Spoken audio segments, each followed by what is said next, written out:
Hello, everybody. Welcome to the Red Devil Experience. Manchester United versus Bournemouth. Big match today. We are getting set to get underway in under just about 45 minutes from now. We got the lineup. It is a bit small on the screen, but I will go through. We're going to get into the discussion. Many people thought that Ruben was going to give you your 4-3-3 that you've been crying about for so long. And I knew that it wasn't coming today because my opinion, that change is coming for when we lose Diallo and Mbeumo. Now, some people making some good points that why would you do it? Why would you make the change when we lose the only two actual natural wingers? I have reasons for that, and I think I know what is happening. So, please make sure you smash the like button if you're new. Subscribe, hit the notification bell icon, get involved in the chat, give us the score predictions. What are you thinking about the lineup? I'm going to start telling you what I think, and let me just pull up exactly what we got going on here, and we'll take a nice look. So, obviously, still in the 3-4-2-1, as far as we could tell before the match starts. Maybe it does shift into a 4-3-3, but we don't really have the players for it, do we? Well... And Delo's on that left-hand side with Luke Shaw. So we got Lemons in goal. Euro and Heaven starting together next to Luke Shaw for the first time. We got a very young pairing in the back.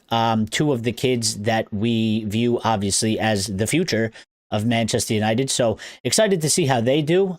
Big opportunity for both of them. Big opportunity in terms of, maybe giving Ruben some things to think about.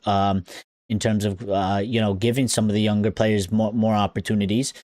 We also have Amad Diallo on the right-hand side, Casemiro and Bruno in the midfield. As usual, Bryan Mbeumo, Mason Mount, and Matheus Cunha starting up in that false nine position.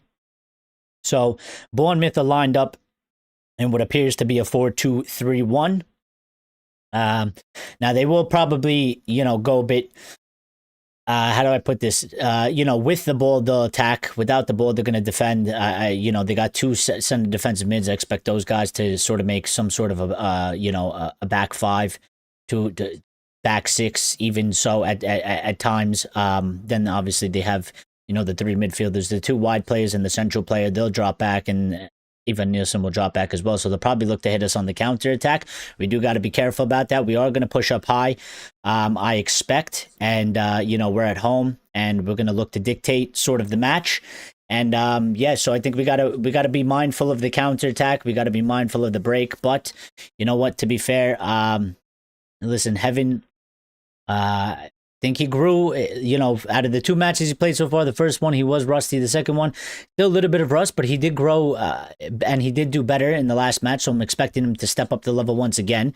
And I'm looking for Euro to sort of bounce back, put in a strong performance. He needs to, sort of, I guess in his own eyes, redeem himself. And Luke Shaw, I think, has been pretty good, He's been showing a lot of intent to get the ball. He goes hard into tackles. And he is a bit mobile. Listen, he's not the fastest, but and then on the bench, we have Bender, Tyler Fredrickson. So another one that we kind of saw last season, and we haven't seen him yet. So he's on the bench. He might be getting an opportunity. But obviously, Nus Mazawari not being allowed to play for us because his match in the AFCON is on Saturday or Sunday, I believe. So, that one I always had like a big question mark over it because Business Maniac says United 4-1, shout out. And Lucky's here as well, shout out to you guys. Listen, I hope we could put 3 in the net, you know what I mean? I hope we can. I don't want a 2-1. I don't want a 1-0. I don't want a 2-0. I mean, like, I'll take a 2-0, but listen, when we get 2, I want 3. Listen, like Scholes said, I'd like to see the team at some point, and I'd like to see the team at some point sort of, go for the throat, go for the kill, end the game. So I put a lot of responsibility on the players, and I think the manager, listen, he can't be making decisions to defend 1-0 leads. They don't work. We've seen it all over the Premier League. They don't work well. It doesn't work well.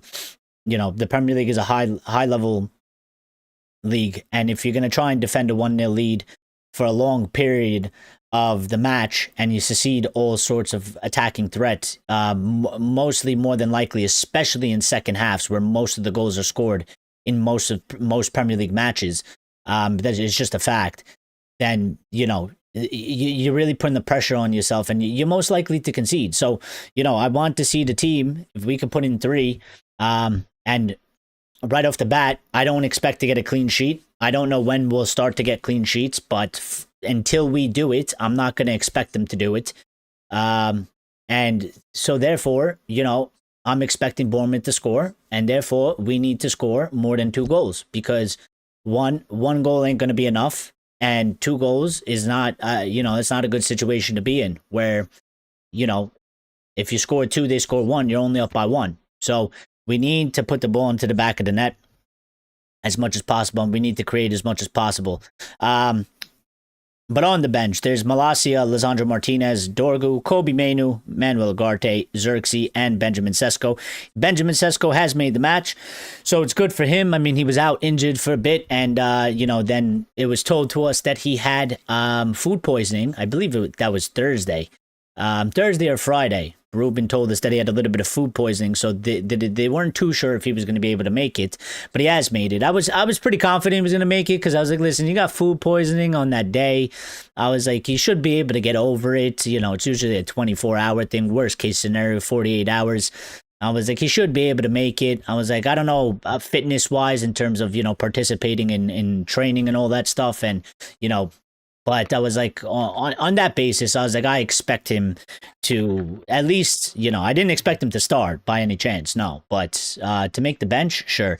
And to get some minutes in this match, 100%. I'm looking and I'm thinking, I will obviously want to see Kobe come on at some point and get decently good amount of minutes. We want to see Benjamin Sesko come on and get some decently good amount of minutes. We also want Lisandro Martinez to come on and get decently good amount of minutes. And then, depending on the match, I would like to see Tyler Fredrickson. And then that leaves one spot for whoever else we need, whether that's, Ugarte, Xerxes, Dorgu, Malacia. I'm pretty sure Malacia is just there to just as an emergency, just to fill out the squad for now. I don't expect him to ever play. Because we're looking to get rid of him, and we wanted to get rid of him, and the deal fell through, and he shouldn't even be here. And then obviously there's Binder. So Niche Fan says he liked. Thank you very much, Niche Fan. Yes, please make sure you smash the like button. Lucky says switch quick pass to attacking side on the opposition, shut their passing lanes.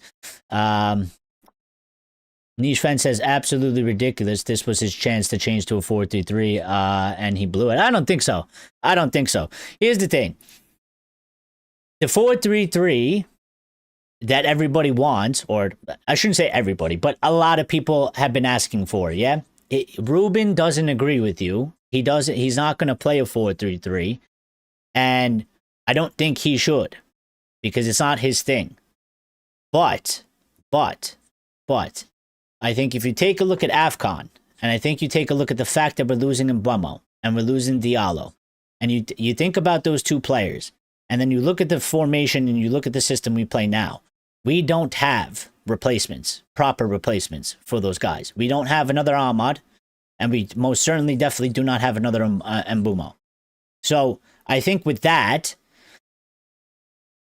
I think it would be smart for him to change it during that period, because I think to try and play the way that we're playing set up now with the players that we would have available, I don't think it would go very well for us.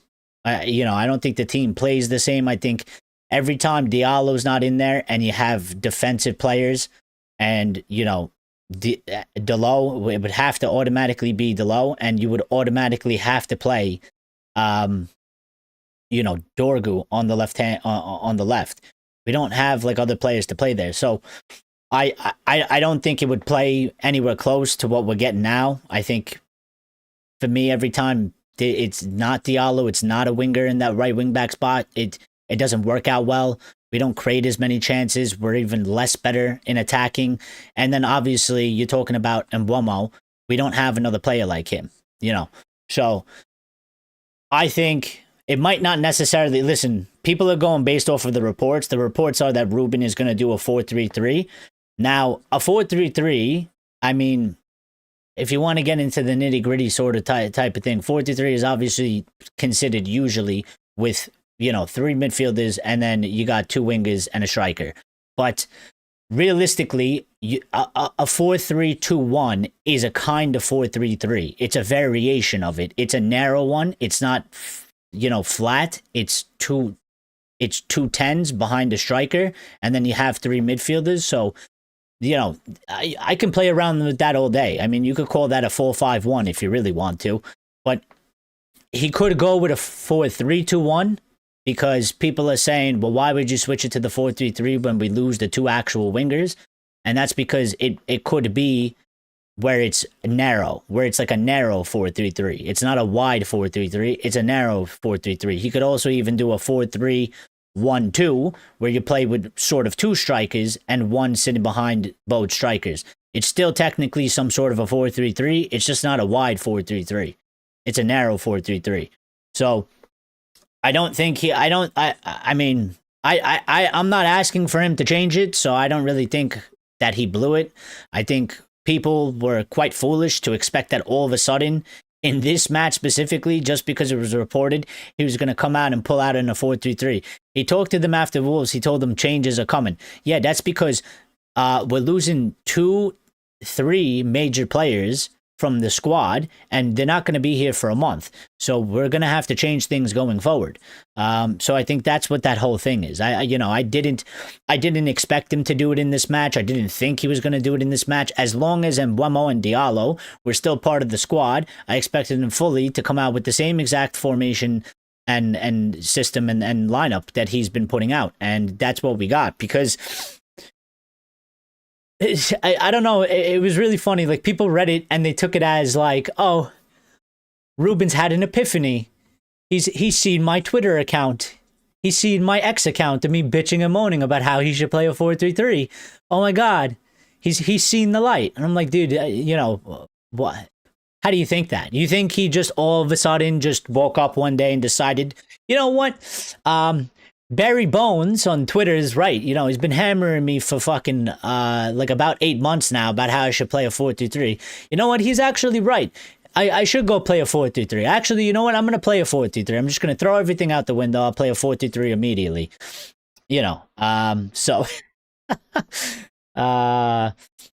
Nishan says, I don't want to hear any more about Semenyo. He won't play wingback. Sack this absolute dosser. Well, Nishan is very upset with Ruben Amorim. I'm still here with the manager. Niche fan is Ruben out. That's all right. You're allowed to be whatever you want. I don't really care. But yeah, he's got the opportunity to take us, get us 3 points, put us level on points with Chelsea today. Let's see what happens. I've been saying you got to get the job done. It's either win or lose. It's pretty simple. That's where we're at. This is a results-based game. This is a results-based situation to be in. Like him and every other manager that is in these positions, and every manager that has been here, in the past for Manchester United, what it really comes down to, I don't really give a shit about the system. I don't care about the formation, really. Get me 3 points. Put us in the best possible position. If you could do that, fucking great. If you can't, then at some point you got to get out. Once we're at the point where we're really far off, we're not in the conversation anymore, it's donezo. But that's not the situation that we're in right now. It's not the situation that we're in. The situation that we're in right now is that, with a win today, it could put us in a very good position, keep us in the conversation, strengthen our position a little bit, and then we move to the next 2 matches, which are going to be very tough, and we're going to be missing 2 important players. And I would even say 3, because I like Noose. I like Noose in that position. I like Noose at centre back. I think he does it very well. I think when he plays there, I feel a little bit more comfortable, especially with the fact that, there's no Ligt and there's no Maguire. Even to that fact, those guys are experienced players, experienced centre backs. So, let me see. Ray's here says, hi, Reds. Let's see what we getting today. Hopefully a good present. Yeah, I mean, listen, again, it's just the opportunity that we have. We're at home. We're playing Bournemouth. They haven't been in really good form at all. I'm pretty sure they haven't won a match in like 6 or something like that. They have no wins in 6. We have no losses in 3, but we also have no clean sheets in 8. So, I expect a goal to come from Bournemouth 110%. But I'm looking at our team, Old Trafford crowd, home advantage. We should be able to get 2-3 goals. For sure. And I want a team to score as many. I would like the goal difference to go up. And I would like for them to be clinical. Again, I'm very into the attacking aspect. I want the team to attack. The players need to be confident. The players need to make good decisions when they're on the pitch, because the manager has prepped them. But now it's time for the players to go out and execute. Okay, this is their time. The manager's time, well, he's involved in a little bit, but the manager's main time is throughout the week. Right? It's preparation, it's training, it's, film and tactic analyzing and all this. It's all the setup. It's all to the buildup of the match. But when you get to the match, once the whistle blows, it's time for the players to take control. They take the majority of the responsibility. They need to produce. They need to execute. They need to get shit done. So, nothing less than 3 points and a good performance. I mean, we can't really afford to do anything less. So he knows this. He said it. He's been saying it. He's been saying it. Right now we're in 8th, 25 points. Bournemouth are in 15th on 20. And, from 15th, 14th or so to about 4th, maybe even 3rd, if you want to put it in the conversation, something like that. I mean, the table is very tight, like across the board. You know what I mean? All it takes is a couple results, 1 or 2 results, bad results for some team, good results for some team. The table shifts a lot. So we're on 25 points. We're in 8th place. If we win today, we'll have 28. And we'll be tied with Chelsea for 4th. We'll hop skip over Crystal Palace because they got 26. Liverpool have 26 and Sunderland have 26. So we'll have a 2-point gap on them, which isn't a big gap because it's all it is 1 loss and 1 win for them. But it's a place to start. It's a place to actually make progress and stuff. Andresito says the manager's game management needs to be spot on. Well, at some point, I mean, depending on how the match develops, obviously, that's his hand that he has to play in. He has to analyze how it's going, and then he has to adjust accordingly, of course, with substitutions and maybe even, changing up some instructions and stuff like that, for sure. So, but listen, they've been prepped all week. They've gone through their things, and I would like to see them, step up to the plate, take up some responsibility. Don't be scared. Go play football. Be confident. You're home, and take your chances and put them into the back of the net. And be creative and attack. Like, don't be scared passing the ball backwards and sideways for 20 minutes because you don't want to lose the ball. Like, we need to make things happen. We need to go and score goals. So, Lawrence Berry is Titanium and Axelord is Jupiter. So, what's up, guys? How you doing? What do you think of the lineup? How much time do we got? 24 minutes till kickoff. So we got some, we could just do some general discussion. I was just sort of going over the lineup and stuff like that. And the bench. Let me see if I pull up some quotes. Make sure you guys are smashing the like button when you get in here, please, and thank you.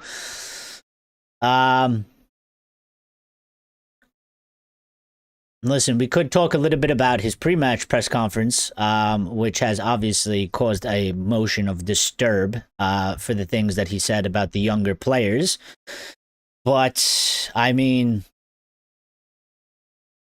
I think, one, he was making a point in that, besides the Harry Almos thing, which I think he just spoke incorrectly. I don't actually think he meant to say Harry Almos is struggling in terms of Harry Almos is playing like shit. I think he's trying to say that Harry Almos is in a team that's playing in the championship that's struggling because they haven't won for 13 matches straight. So he is in a struggling situation. English is not his first thing, so I think he fucked that up, though. But listen, I mean, people have been asking for Cheeto. And I've been saying Cheeto ain't ready. And Cheeto doesn't start under 21 games all the time. So how you want Cheeto to play for the first team? You know, I think the point that he made with Collier, if you read the quotes, they're misquoted. If you saw the if you actually watched the pre-match press conference, there's the context that he says that, you know, he's injured and he's not playing now, but when he was playing, he wasn't, you know, he wasn't always playing and he wasn't doing too good, which is true. I mean, he started for us and he was starting over Casemiro, and now Casemiro is the starter and Toby Collier is on loan playing. Well, he's injured now, but he was on loan playing, and it wasn't going particularly well for him. So X says, we are united, we are one. We are united in glory. We are one. We are the winning team. Tonight is the night. We'll fight till it's over. We'll put our hands up like the ceiling can't hold us. Up, up like the ceiling can't hold us. What we do tonight will echo in eternity. Well, listen, it's got big implications for him because the first half of that pre-match press conference was perfect, in my opinion. He responded to sort of the thing, you know, he was asked about Scholes, ex-Legends. I think he responded perfectly. I think it was a perfect response. He accepted it. He accepted it comes with the job. He accepted it comes with the club like Manchester United. He put a lot of the onus on himself, which is always the right thing to do as Manchester United manager. The second part is where it went a little bit awry, because I don't think he was saying what he meant. Especially with Amos, because Amos was the one, like, it doesn't check out. The other two, listen, if you don't like him speaking in that manner about the youth, whatever. I mean, to me, I don't think that it's necessarily anything bad. Some people consider it him throwing. I've seen people saying that it's him throwing youth under the bus to protect himself. And I'm like, he just spent the whole 10 minutes before he said this comment about how the team isn't winning and winning is the problem, and that him as a manager, he's not doing the best job and he needs to do better. So what is he protecting? You know, I think people like to rationalize it in their own way. They don't want to take the words he's saying. They don't want to accept it. They just want to ignore it. And then they want to rationalize it in their own way. And it's like, you can't just put the words in his mouth. I mean, he literally was talking about and literally said that it is my fault. I'm the manager. I need to do a better job. We need to win. And it is my job to make sure that happens. He took the whole responsibility of it. Then he mentions 3 kids and he's basically telling you, like, yeah, they ain't ready. Like, they're not good enough right now. They're not. Sorry, that might hurt you. You might not like to hear it, but they're not. And these people that have, listen, I know youth is a big thing for Manchester United, but some people in this fan base have a really weird obsession to the point where I'm like, you guys are playing too much Football Manager or FIFA, because it seems like you think just by throwing in kids that they're automatically going to grow, they're automatically going to perform, and they're automatically going to be good enough. And this is real life. And then, you know what? I was really disappointed. I don't know if this is 100% true, because I've seen some back and forths, but apparently Cheeto and then Harry Amos then also went on their Instagrams and sort of made like a public post response to it on their stories, where Amos put up a picture of himself holding the Player of the Month for November, and Cheeto put up some picture of him, I don't know, celebrating a goal or something. And then they were removed. Now, I've seen some people say that that's bullshit, that they didn't put that up. I don't know. I didn't see it myself. I don't know how long they were up for. If they were up, maybe it was like, you know, only a minute or two, so people missed it or whatever. But I tell you what, and I say this all the time, that to me is unacceptable. I don't give a shit what the manager says. You are a player, and nonetheless, you are kids. You haven't accomplished fuck all. Who do you think you are to be putting out public? There is a hierarchy, and I believe in the hierarchy, and that is, you don't do that as a player. You have a problem with it, go talk to him behind closed doors. Go do whatever you got to do. Go do it on the pitch. I don't give a shit. But to feel like you can go and put up a post on social media, who are you? Who are you? You're nothing. You're nobody. You are nobody. I hate players doing this. The entitlement and the the thinking that you are bigger than you actually are when you've accomplished fuck all yet. Okay? You're not Ronaldo. You're not Messi. You don't got pull. You don't got weight. I'm sick and tired of these players having this shitty mentality. I don't want to see social media posts. Go fucking prove him wrong by playing good. Go prove him wrong by playing good on the pitch. You're on loan. You're in the under-21s. Go banging a hat trick. Go start every match. You know.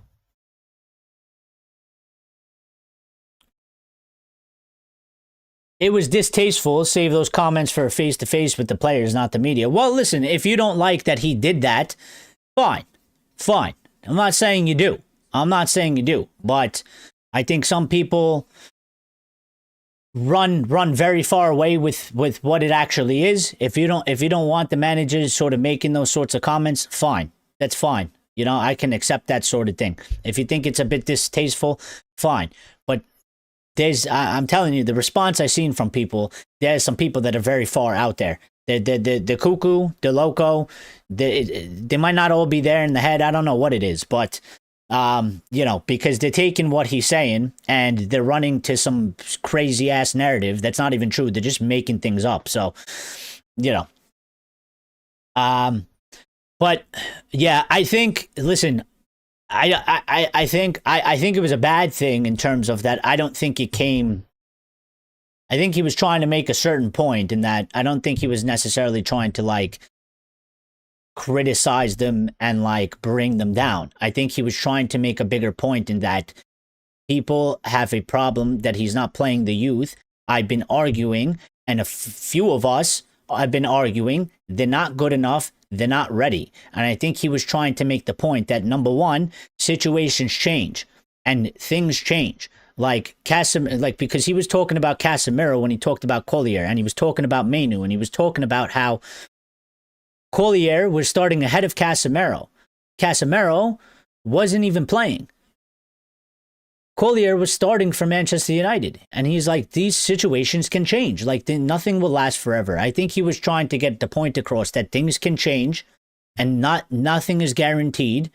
And, you know, these situations. But I think it kind of didn't go the way I think, probably felt like his point didn't really get across because people took it the wrong way.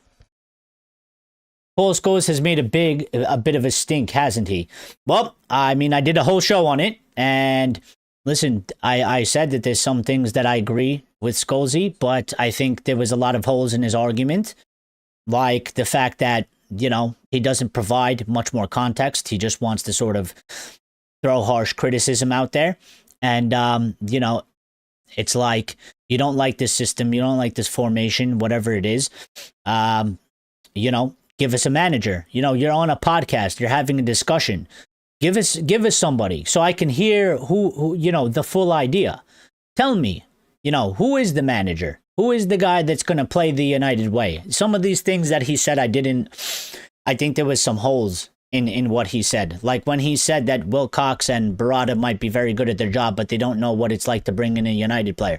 Excuse me, but what person out there, what does that mean? Like, who knows how to bring in a United player? You know, do we have to go get fucking David Gill and Sir Alex Ferguson back? Because that's all that, those are the only people that know, and they're gone. So, you know, what does that mean? Like, do you have an idea, or are you just saying things just to say it? Which is what I felt like a lot of what he was doing was he was just saying things just to say. He doesn't have the answers. He's just criticizing. That's it. You know, he's not providing like, you know, oh, I would do this, or I would go get this guy. I think he's excellent. He knows what he's doing. He has an excellent track record, blah, blah. You know, he doesn't provide any of these things. He doesn't provide any of these things. So, let me see. There might be some, I think there's usually some pre-match quotes. Harry Maguire and Ligt spot Old Trafford. Yeah, they are there. Apparently Ahmad's put a bib on, so I don't know what that means. I don't think that means anything. Manchester United are warming up in a back three with Ahmad and Dalot as wingbacks, fully expected. I don't get how the fans and owners do put any pressure on the manager. Look at Xavi writing for his job at Real Madrid. That's called standards, who we should follow blindly. I don't get how the fans and owners do put any pressure on the manager. Don't put any pressure on the manager. Well, he has his own pressure. He has his own pressure. Why? Because I tell you why. To a specific level. You want to look at Real Madrid. We're nowhere near Real Madrid. The only thing that we're close to Real Madrid in is name. We're nowhere near it. We haven't been anywhere near it for 12 plus years. We have the Glazers at our football club, and we also have Ineos. You know, we don't have their structure. We don't have the amount of players they have. We don't have the type of players they have. It's a different level. You know, we ain't at that level. But people don't want to accept that we're not at that level because everybody says we're Manchester United. And, you know, I don't know. Some people really do truly just like talk about United like we just won the league last year and we haven't gone on this 12-year period of being shit and making huge mistakes. And they don't want to go through the process. They don't want to accept the process. So I don't know what to tell them, really. I don't.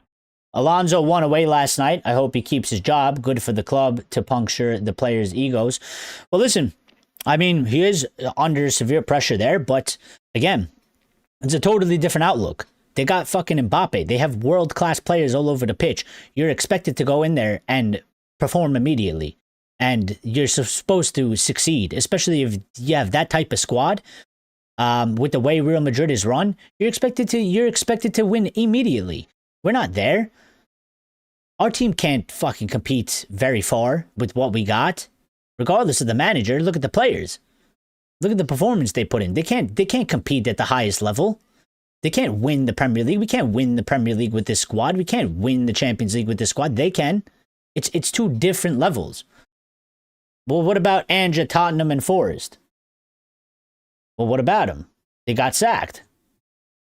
And Ange, to be honest, he should have never went to Forest, and Forest should have never hired him because that was just shit. That was disaster. Should have never happened.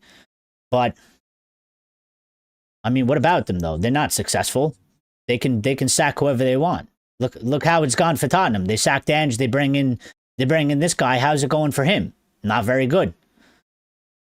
You know, look what Forest did. They sacked Nuno. They should have never done that because they were very good. Wrong decision. They bring in Ange. Went very wrong for them. And now they're still struggling. They're doing better, but they're still struggling.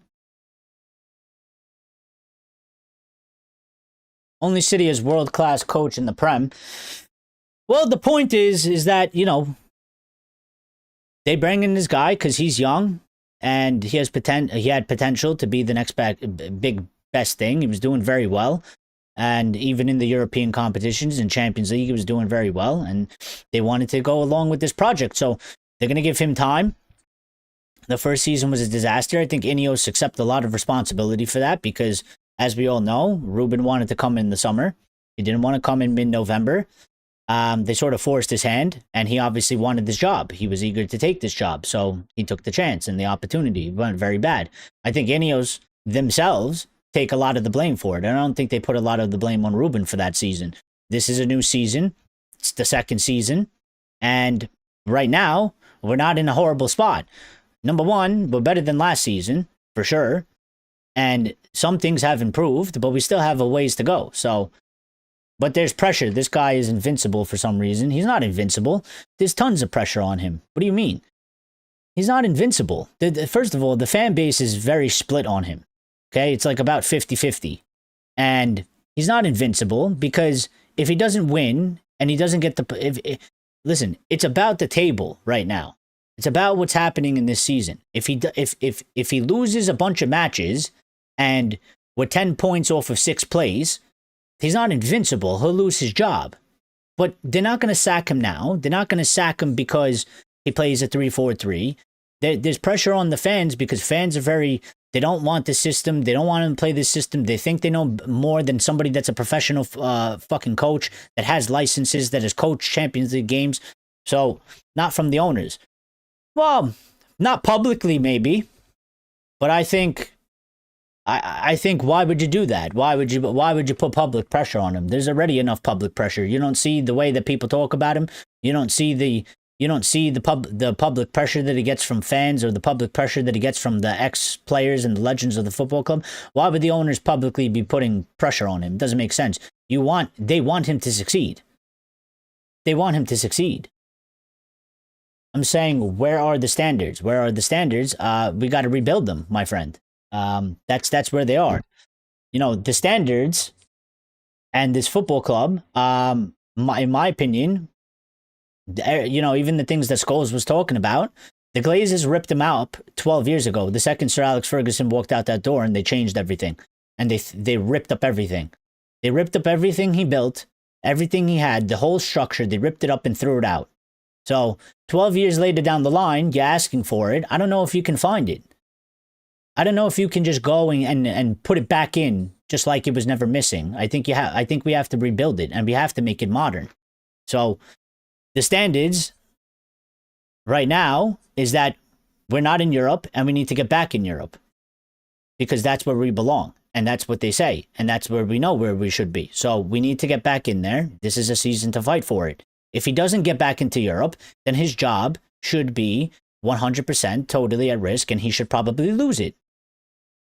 But we're in the middle of a season, and that hasn't happened yet. So, you know, you talk about standards, we're not that far off right now in terms of we are competing. Like, we are in a, you know, level of we're in a level where we're in the conversation for Europe. We're in the conversation for, you know, a top 6 finish right now. So, you know, other than that, what do you want him to do in terms of what standards? Standards are that he has to win the Prem, because he's not going to do it. Nobody's going to do that, not with this team. So what are the standards? What are the standards? The standards are, we've had some bad performances. We've had some good performances. We've gotten some points. We're in the conversation. We're fighting. He's still here. He still has the opportunity to be good or bad. So today is another match. We're at home. Listen, if he loses this match today, huge repercussions. Huge repercussions. You can't lose these matches. Not especially with what's coming up. We're gonna lose our best players, three of our best players. We're gonna lose them for a month, and then we have to go play Villa and Newcastle. So this is a match you can't afford to lose. He can't afford to lose. He knows this. He has to win EPL and compete for UCL every single season. Those are the standards, period.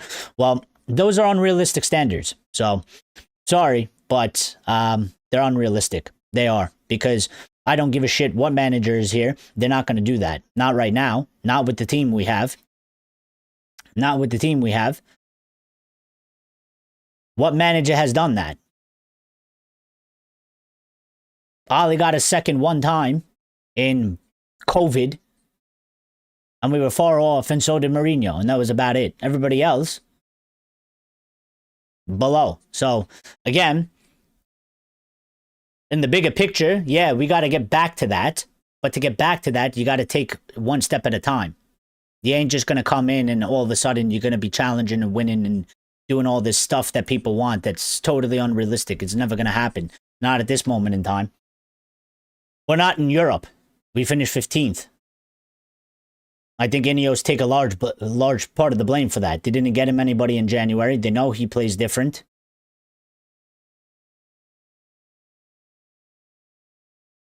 I need to get the clock and stuff ready because we are walking out. The ultimate, I call those ultimate standards, yeah? Because that's where ultimately the club should be, and that's ultimately what the standards should be. But they're not, and they can't be right now. They can't, because we don't have the team. We don't have the team to do it. We don't have the players to do it. The club's been a mess for 12 years. It's never going to happen. Yeah, that's right. Trust the process. Trust the process. We need to go through a process. That's the problem. It's not even trusting the process. It's about the fans actually having the mental to go through a process, because everybody wants to quit through every single process that we try to go through. So we need to actually go through a process. People actually need to accept that this club needs to go through a process. And a process doesn't take 1 year or 2 years. A process is 3 to 4 at minimum. Yeah, we'll see you at halftime or, after the match. We'll be live. And let me get the thing for the clock ready. So I get the clock ready to go here. But listen, no, I think I don't know. I got to see how we come out and play. I mean, I'm obviously hoping for a win. I'll never root for my team to lose. I don't give a shit if I hate the manager or not. Doesn't matter. I've spoken extensively about this. Like, there's problems beyond the manager. I don't believe that we'll hit the highs that everybody thinks we can, or most people think. I should stop generalizing and saying everybody, but a lot of people think that we can. I think the squad is a bit overrated. I don't think they're as good as people make them out to be, and I still think we need many changes that comes irregardless of the manager. So I don't think we should go back to a 4-3-3 now. It was so flat under Ten Hag or Stara. Well, listen, the 4-3-3 again. I mean, one, it's a report, so Ruben has not said that he's necessarily going to do this publicly, and I guess we got to wait and see. Now, I can see him changing the way it plays because we're losing Mbeumo and Diallo. To me, it makes sense that happens. Is it going to be specifically a 4-3-3 flat, like a 4-3-3 with 3 wingers? I don't think. I mean, if he does that and he puts like, I don't know, let's say he puts like Mount and Bruno or some shit or whatever. I don't know. I don't know how he would do that. But if he puts them as wingers, I mean, I don't want to see that, and I don't think that's very good. But because I mean, one, they're not wingers; they don't have the speed for it, and we've been there. We've seen Bruno Fernandes play on the wing. We don't want him there. We don't want him where he's playing right now. Specifically, in the midfield too, and where he's playing, we want him as a 10.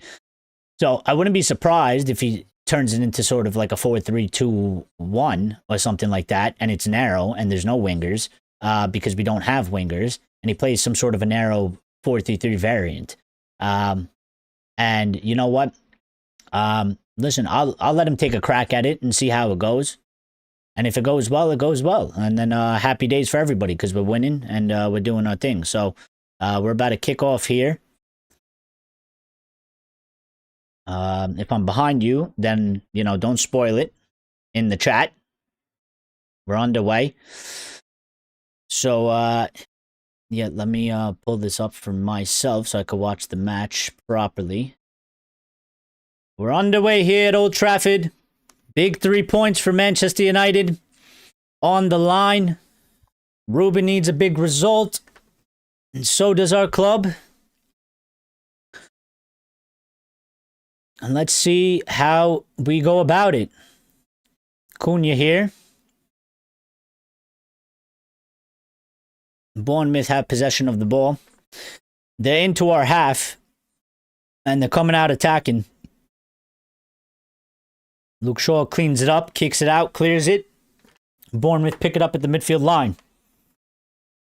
Thank you to everybody that smashed the like button so far. Appreciate it. Lemons picks it up in his hands. Yes, it's still a 3-4-3. I don't know why everybody just assumed that it was going to be. I mean, I sometimes I really question where the brains of the fan base are at. Good play. Diallo's in here. Decent first touch. He tries to slip him. Mbeumo goes a bit wide.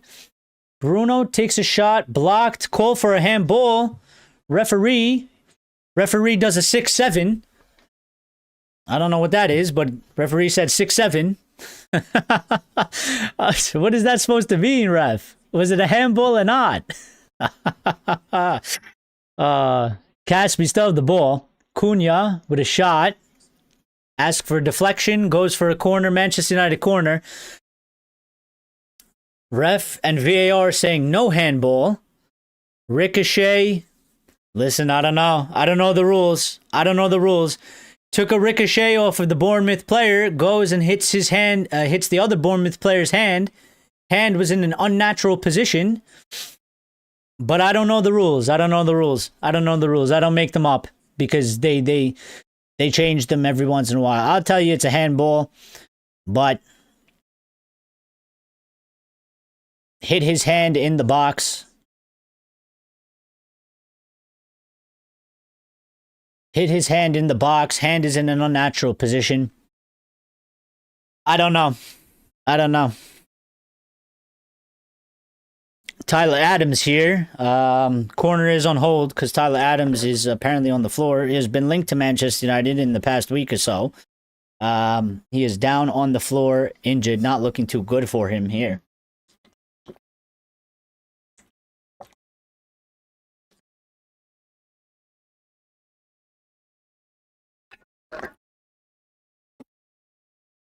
Bournemouth apparently are making a change, so they're going to have to waste one sub and a substitution stoppage on this injury. Unfortunate for Tyler Adams here, fellow American. Yeah, it was on the shot when Cunha went to go take the shot. The follow through, he caught Tyler Adams.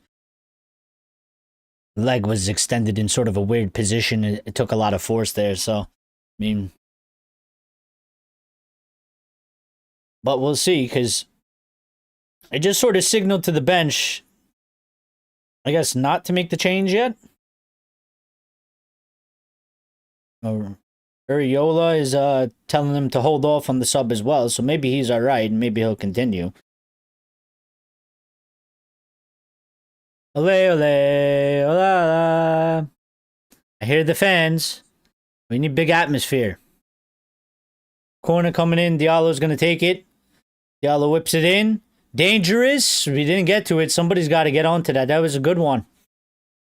Made it awkward for the goalkeeper. He didn't come out and get it. It went right in between the goalkeeper, Delo, and Cunha and Heaven. It was in a very good spot, right in the center of the 6-yard box, but somebody's got to be, if somebody gets on the end of that, that's a goal. So I hope it could be a little bit of Stoke City FC. I'll take a set piece goal any day.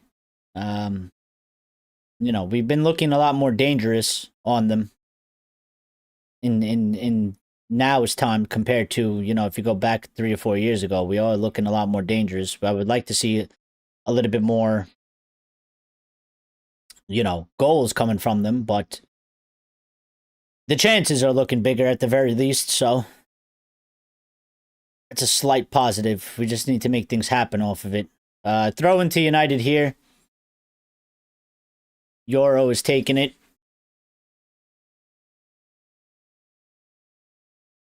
Casemiro picks it up, heads it out wide to Euro. Euro to Mbeumo. Mbeumo sort of fighting a 50-50.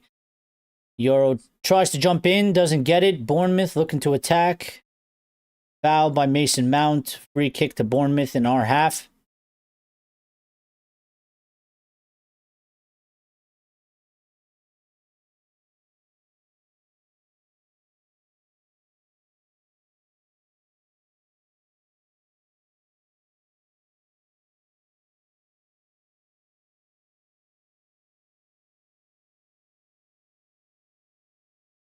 They take it, they kick it short. We've stolen it, and Ahmad has been fouled. Free kick to us in our own half.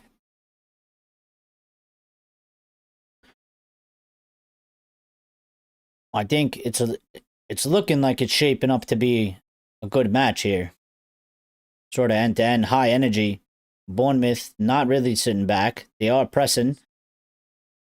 Mason Mount picking up the ball. Good dribbling. Good play there. Gives it to Cunha. Cunha driving forward. He's got Ahmad to his right. Doesn't give it to him. Slows it down. Turns around. Gives it to Cass. And Cass passes it back to Heaven here.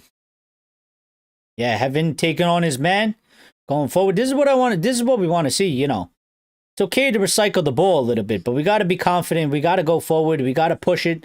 Diallo driving 1v1. Goes in the box. Takes on his man. Good. Takes a shot, and it goes out for a corner, deflected, and goes out for a corner. This is what I want to see. Lawrence Berry says, promising signs of confidence returning in the last match. Well, listen, this is what happens when you win matches, man. And, it doesn't matter really who you're playing. The players are going to take that as they feel good. They felt good. It's a confidence booster. They don't give a shit that it's against the worst team. We're at home. And we need 3 points. Another corner comes in. Another good ball, but cleared out. Delo picks it up. Gives it to Shaw out here on the left-hand side. Mbeumo making an overlap run. He gives it to him. And Mbeumo tries to find Mount. Mount takes a shot. Blocked by the goalkeeper. Good save. Good shot by Mason Mount. Good play. This is very encouraging. Good 8 minutes in so far. We're looking good. It's a good shot. It's a good shot by Mason Mount inside the box. Bit of a difficult one. It was bouncing. He took a shot. It was a difficult one for the keeper. He was in a good position though. And he made the save. Delo with a long throw in. Diallo picks it up, puts it to the back post. And Mbeumo gives it to Cunha. Cunha lays it off to Cass. Cass shoots.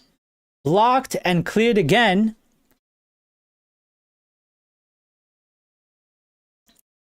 Euro here. Nice. Keeps possession. Goes to Casemiro. Cass with a long shot. And up over the net, out for a goal kick. See, that I don't like. That I don't like.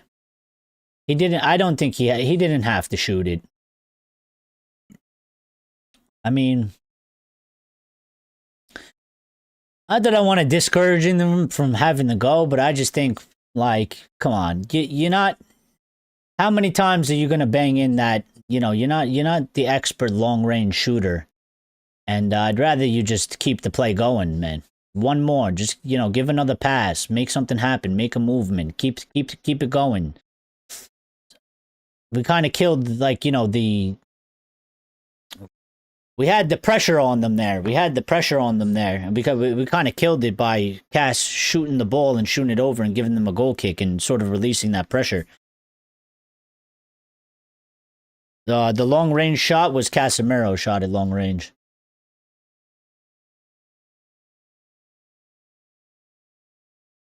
So,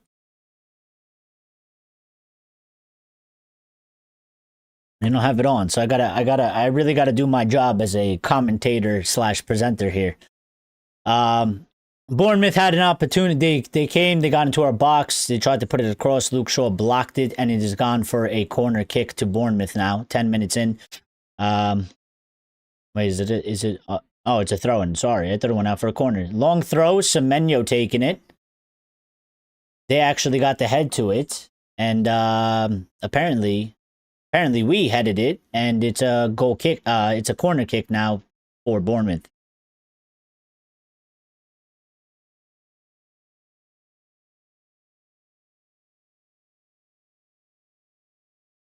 So these long throws coming into play here.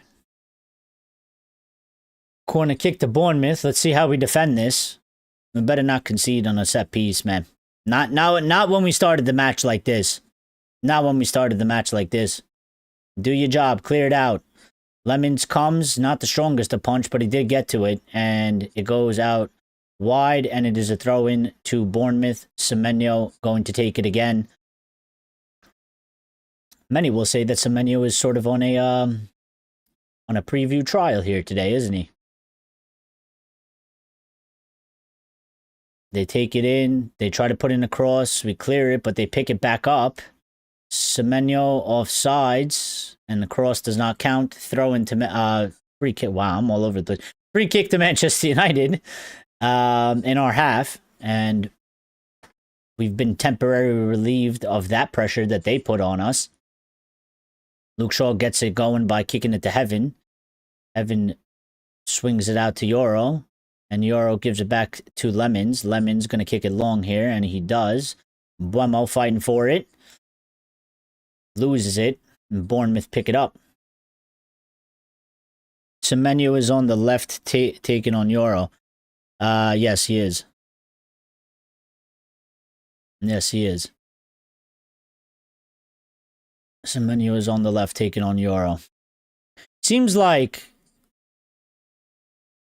we're doing that thing again where Heaven will push up from the center and sort of be like a hybrid, you know, or sort of like a sweeper hybrid center back, center defensive mid. And when he does that, Luke Shaw is coming in more towards the inside, more centrally. So that's sort of interesting. It's not a constant thing, but it's sort of a pick and choose thing that seems to be happening. We have the ball. We're in Bournemouth's half now. Casemiro gives it out wide to Delo. Delo taking on his man, puts in a cross. Cunha, Diallo, goal! Amad Diallo with a goal. Let's go. This is how you want to start the match. 12 minutes in and 13 minutes in. Manchester United have taken the lead. We will have to watch the replay. But it was a good cross from Delo. Another one of those right-footer sort of German crosses from the left side. Went towards Cunha. I don't know if Cunha got a touch on it, but it fell to Diallo. And Diallo had sort of an open net and he headed it in. Good stuff. Good stuff. I'm waiting for the replay just to make sure. So, started with Diallo picking up the ball. He gave it to Cass. Cass sent it out wide to Delo here. Delo did very well, took on his man, confidence, double step over, crossed it. Cunha, I think he got the slightest of header on it. They're trying to see if Ahmad is offside. He might be. It's very, very close. It's too hard to tell. You need the lines. I don't think he was, though. I think Ahmad is on. And, yeah, the goalkeeper came forward. He didn't really get it well. It bounced up in the air, and it was pretty much a tap-in header for Ahmad.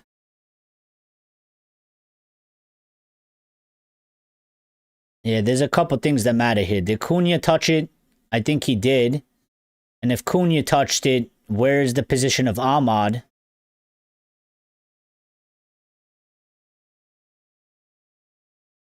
So, we're watching the replays now.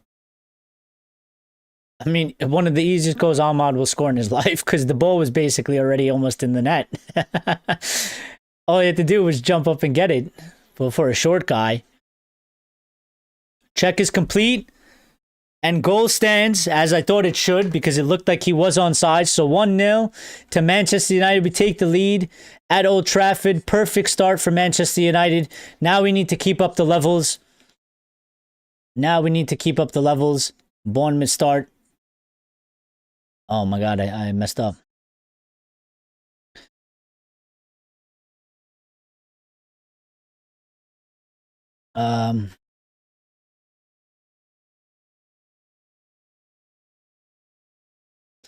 I need to update the stream, please and thank you. How do I do that? What did they do here?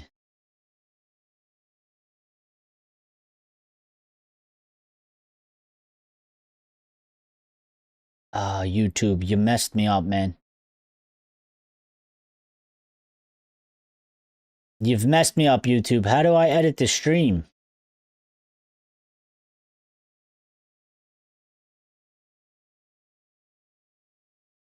Oh, I got it. Wait, where'd it go? Oh, right here. Okay. And I need to update the,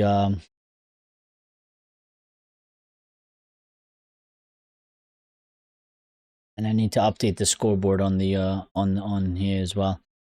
Semenyo. Oh, they had a chance. They put the ball into the box, but we cleared it and dealt with it. Bournemouth pick it back up. I wish I had another monitor so I could do this at the same time, but I need to update the score here.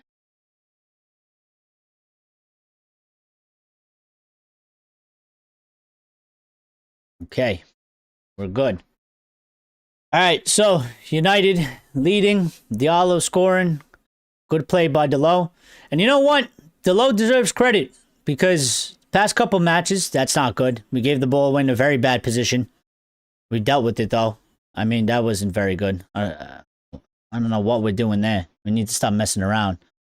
Casemiro goes down. He's been fouled. What was I saying? Oh, I was talking about Delo. I mean, listen, the past couple matches, he's had big influences. He's done much better. So he deserves his credit for that. Scoring a goal. Getting... I don't know if he's going to actually get the assist, but I'll give him the assist because, I mean, he did the whole play. You know, double step over, took on his man, put in a very excellent cross, and we scored because of it. So, yeah, Delo sort of finding his form again, which is good, which is what we need, and which is what I always said. I mean, it's a beautiful cross. It's a cross that you dream of. It's hard for the goalkeeper. It's hard for the defenders because it's a right foot German cross from the other side. The angle is weird to deal with. We had two players in very good position in the box where they need to be. And we scored the goal because of it. So we just need to do more of that. Bournemouth have the ball in our half here. It's sort of a little bit of a pinball all over the place. They center it.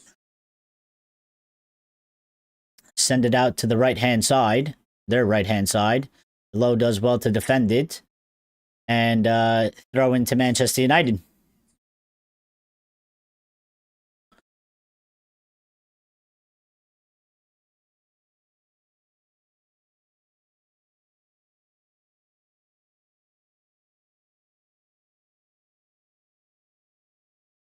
United get it going again.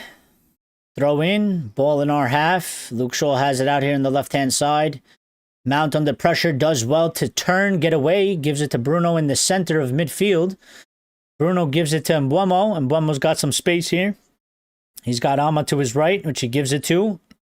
Ahmad centers it to Bruno. Bruno finds Cunha with space. Cunha shoots.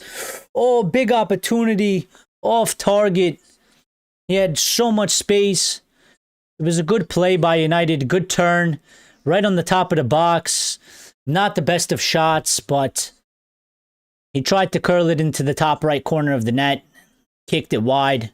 But it's a good, you know what? It's a good sort of effort of play from Manchester United.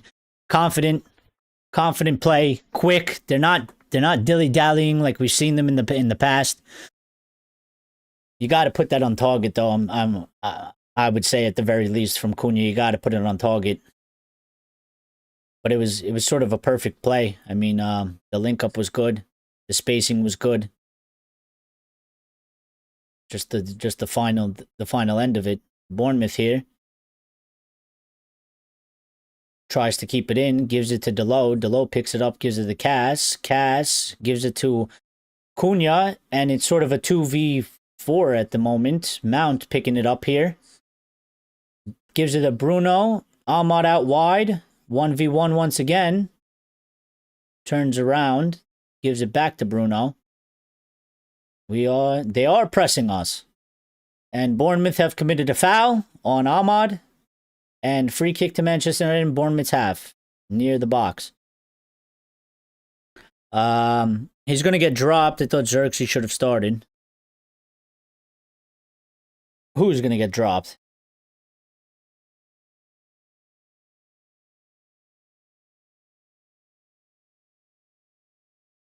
Bruno Fernandes is going to take this free kick for Manchester United on the right-hand side.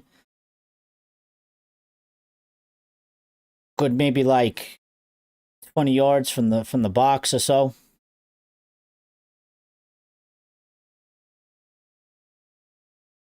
Whips it in. And apparently we've committed a foul on them, so free kick to them. Play is stopped in its track. Lawrence, who is getting dropped?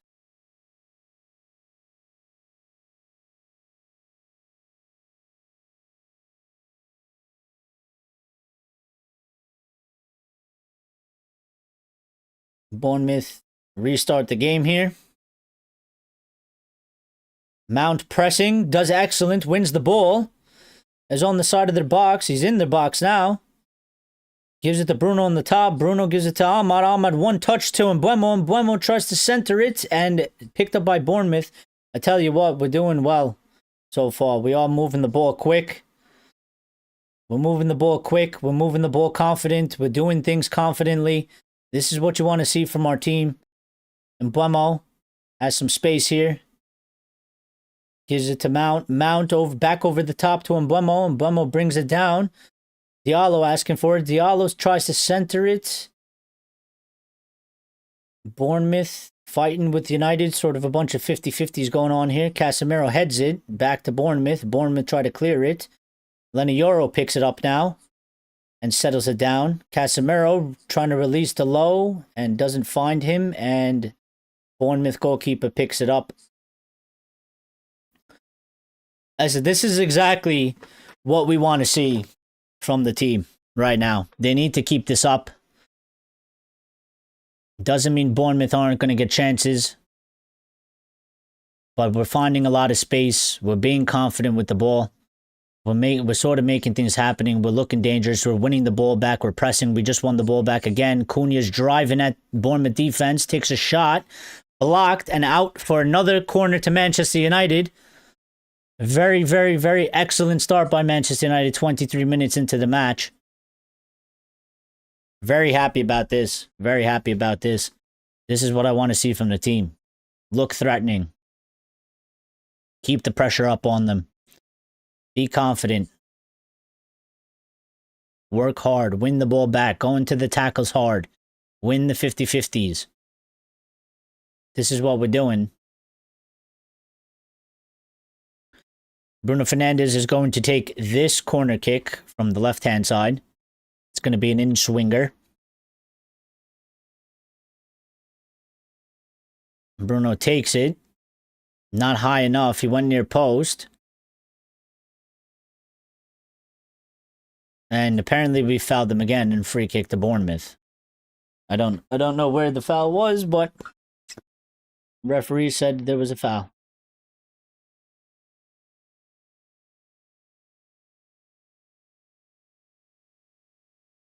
Yeah, we have been going for the near post on the corners. Shout for a handball here. But VAR probably not going to give it to us. From that corner kick. Yeah, of course there's no VAR intervention. Why would there be?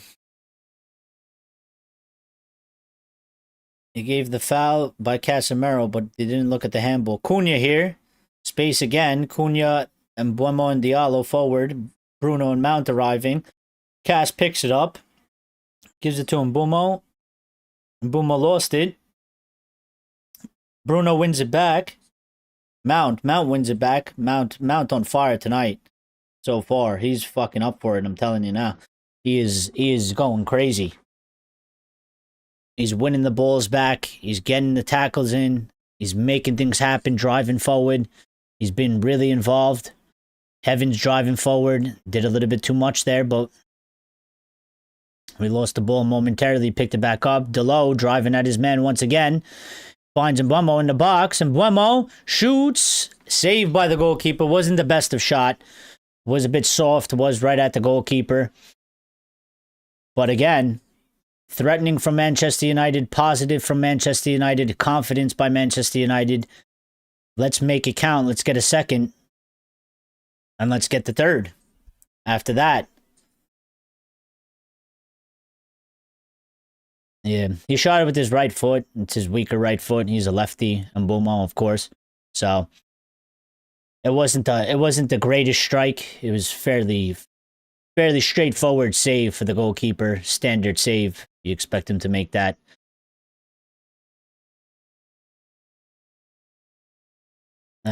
In the meantime, while they were showing us the replays, apparently Bournemouth have gotten a free kick. I think they're on like about near the halfway line here, so a little bit before that. They look like they're going to try and send it somewhere near the box. They send it long. Delo gets ahead to it, unchallenged. Bournemouth pick it up and have possession in our half.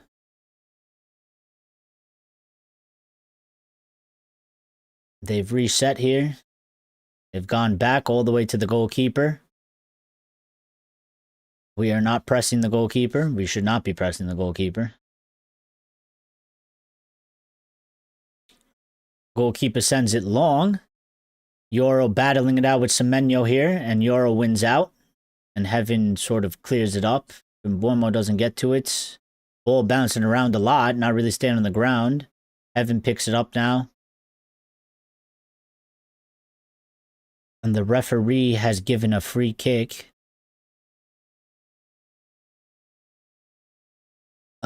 Free kick to us. Foul on Bruno. Foul on Bruno by Bournemouth.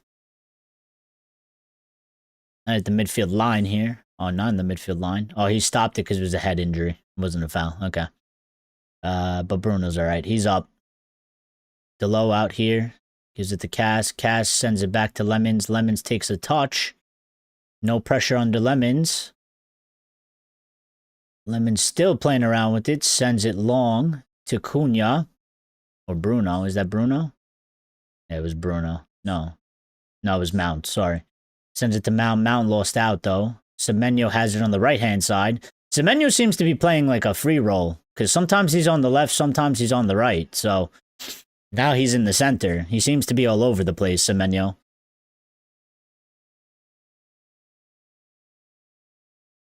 He's still hanging around sort of in the center right side. Heaven, good clear out. All right. What we need from United is to get the ball back and then start going. Ooh, they put in a cross. Very good opportunity by Bournemouth. They got a header. Lemon saved it. It was a very, very good opportunity. They got a shot off on goal. It was a great cross, a great header, and a great save. I think that was Tyler Adams made it a late run into the box, unmarked. Diallo tried to take care of it, but he was not in the position to do so. And it's a really strong header, a really good save by Lemons. I mean, really, really good save because that header is in pace. It's quick. It's close to the net. And, yeah, good save by Lemons there. Good save by Lemons there.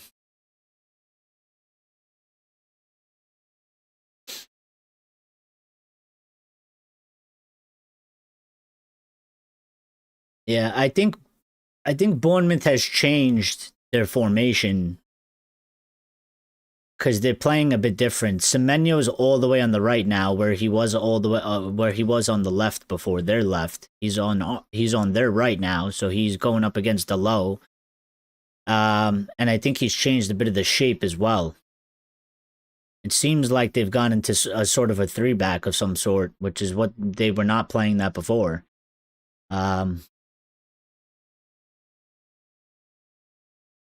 So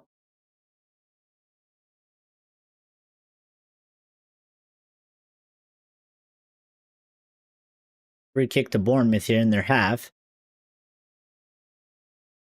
They go with it short. Cunha pressing. Scott with the ball.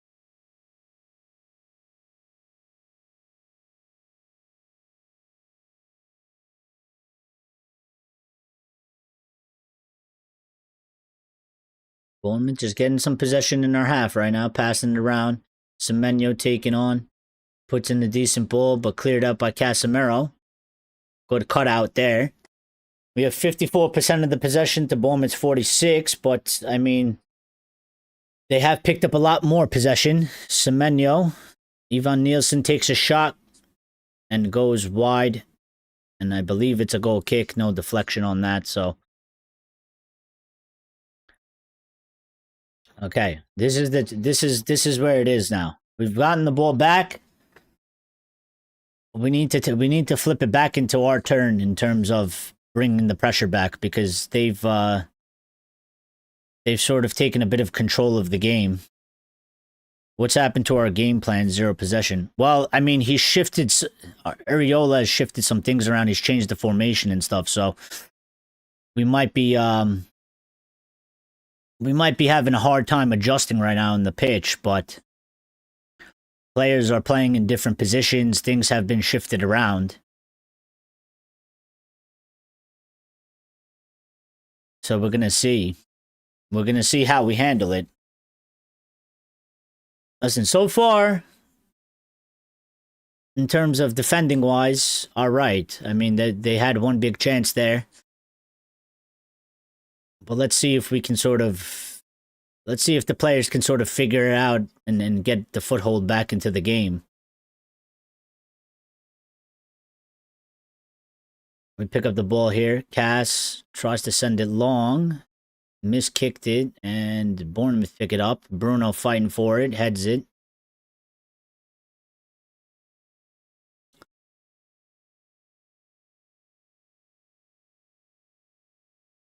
Euro with a late tackle foul for Bournemouth.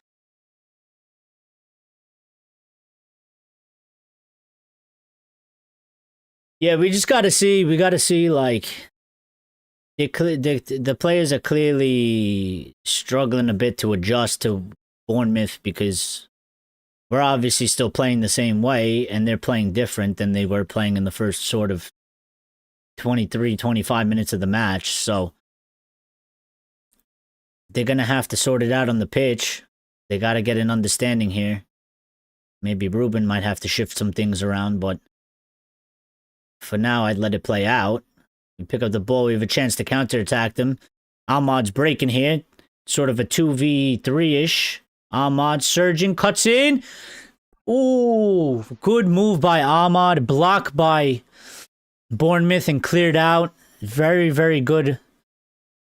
Very, very good run. Unlucky for Ahmad there. He did all the right things. Right up to the last second, he got his shot blocked, but he sort of took on a 2-on-1 there. He split both defenders, got inside the box exactly where he wanted to be on his left foot.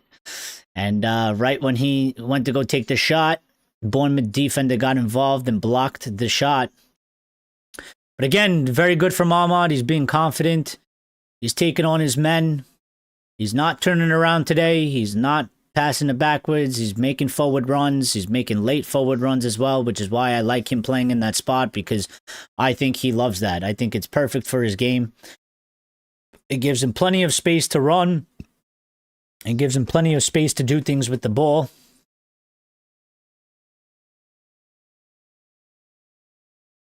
At 34 minutes into the match.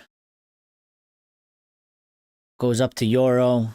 Euro heads it out for a throw-in. I just have this feeling here that somebody's got to get something. You know, one of these guys, Mbeumo, Cunha, Diallo, they're getting into very good positions with the ball. Mbeumo picks it up. He's only got Cunha ahead of him. He tries to give it to Cunha. Cunha fighting. He's gotten it. Cunha tries to give it to Mbeumo, blocked, and Diallo picks it up. Diallo on the right-hand side. He's going to give it back to Euro here. Euro to Bruno. Back to Euro. Back to Ahmad. Ahmad back to Euro. A little bit of possession here. Which is fine. Luke Shaw giving it to Heaven. Heaven to Cunha. Cunha spins. Has space. Ooh, what a lovely ball. Oh, that would have been a fantastic goal. Oh my God. What a goal. I mean, what a play. Not a goal. But what a goal that would have been. Cunha spins here in the middle of the field and does a cross to Mbeumo, who's in the center of the box. He one time volleyed it in the air and it just went over the top of the net. Would have been a fantastic goal by both our new signings. I mean, what a cross. Good vision from Cunha. Good execution of a cross. And Mbeumo, confidence. The form is actually pretty good. Just a bit high, man. Just a bit high. Bit unlucky there. Bit unlucky there. If it you know, just went a bit high. If it was on target, I don't think the goalkeeper's saving that. I don't think you're saving that ever. So it's good. We're still there. We're still alive. We just need to settle it down a bit. Not too much, but keep it in our feet. Keep the possession in their half. Find our opening and go for it like we just did. So we are battling though. We've lost the ball here. Diallo loses out on a 50-50 and Bournemouth pick it up. Cass goes in for a tackle, misses the ball. Ahmad trying to track back and fight. He loses out again. Bournemouth here. They get into the center. Delo with a good shield. And Lemons picks it up. The very open game. Very open game, which I think plays into our hands. We love space. We love openness. What we don't like is playing against teams with low blocks. We struggle when we play against teams with low blocks. We struggle against teams, but I mean, today you're seeing we have 25 touches in the opponent box compared to Bournemouth's 5 touches. You see how we love space. We have tons of space. So Cunha to Mount. He overcooked it a bit, but Mount's going to pick it up wide of the box. Mount, a little bit of trickery. Finds Cunha in the box. Cunha turns backwards. Casemiro out to Mbeumo on the left-hand side. Mbeumo gives it to Cunha. Cunha to Mount. Mount back to Cunha. Cunha tries to give it back to Mount. Bournemouth tried to clear it, but it hasn't gone far. Lenny picks it up. Lenny going for a cross. Headed out. See, but he should have... Yeah, no, what? I would have given it to Diallo there. I mean, not for nothing, Lenny. You are a centre-back. So...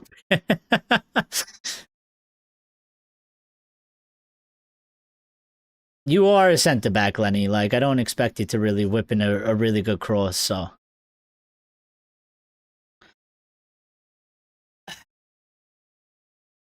Come on, I would love if we get a second here.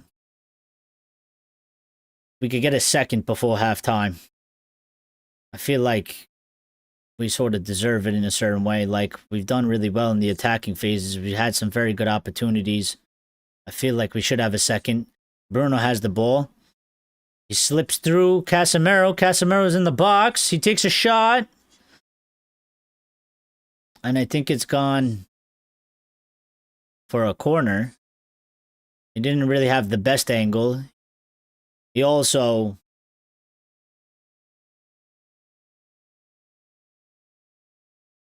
I don't know if that's a corner or not, but I mean, the ball wasn't the best angle. He waited too long. He thought about it too long. It's not a corner.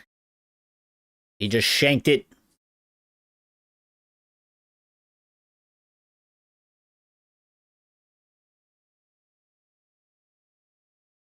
Bournemouth here, Semenyo on a break. We have 2-3 players back. Semenyo shoots it and he scores. Oh, there you go. They fucking tied it. Just like that, it's 1-1. Antoine Semenyo has scored against us. We gave the ball away. We lost the ball in a bad position of the pitch. We were short in the back. We only had the 2 center backs. We do give up opportunities. I mean, Luke Shaw, poor there. No strength, pushed off the ball. Nobody really closes down Semenyo. They close him down late. Good shot, good angle to take a shot, low, hard.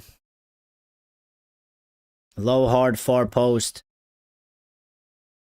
But I mean, nah, I mean, Luke Shaw, I just gave you a fucking bunch of praise before this match. You lose the ball and you're fucking jogging back. Mount's busting his ass to get there to do something about it. And I'm seeing Luke Shaw behind him. Yeah, you fucked up, Luke. You fucked up. You were weak. You didn't try to get back. You fucked up, Luke. 1-1. 1-1.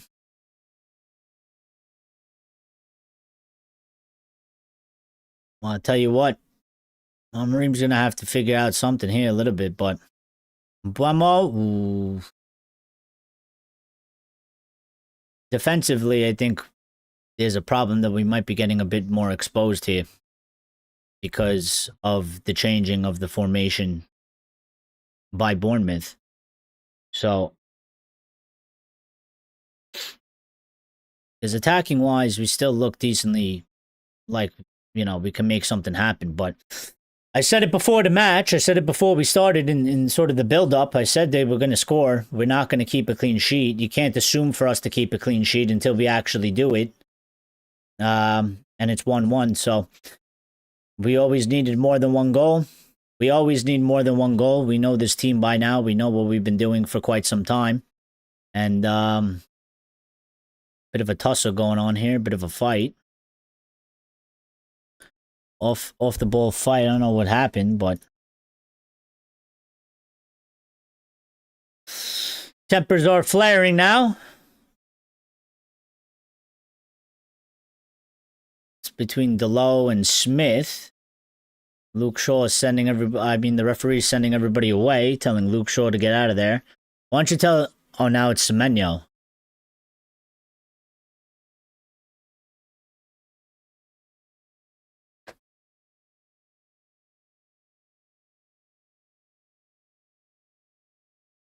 Bruno is the captain. So he's giving a yellow to Delo. And he's giving a yellow to Semenyo. What happened? So Semenyo jumped in the air to header it. Delo didn't jump. You know what? That's a fucking red card, man.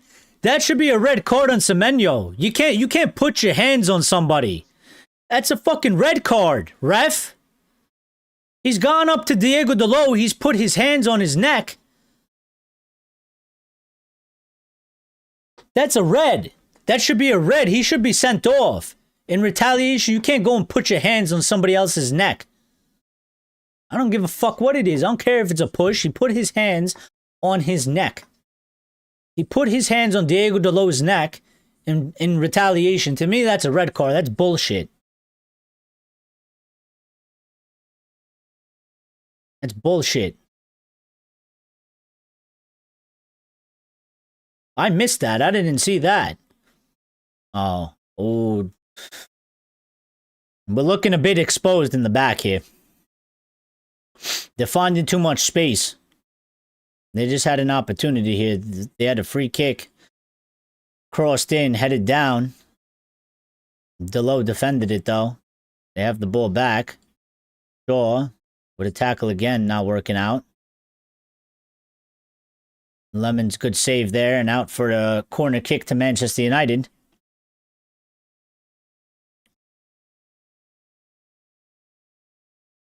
I think he had to do it.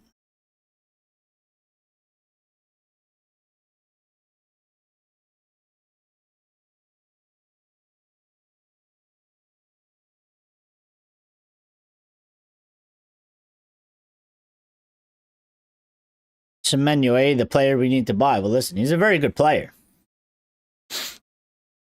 He is. He is a very good player. I'd take him, but I think he should have got a red card because I don't agree with you retaliating and going and putting your hands on somebody's throat.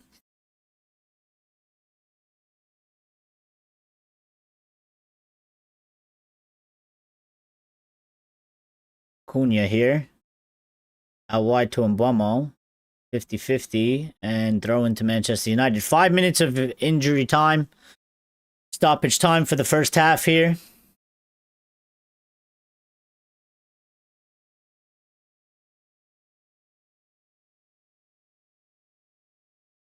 United get it restarted.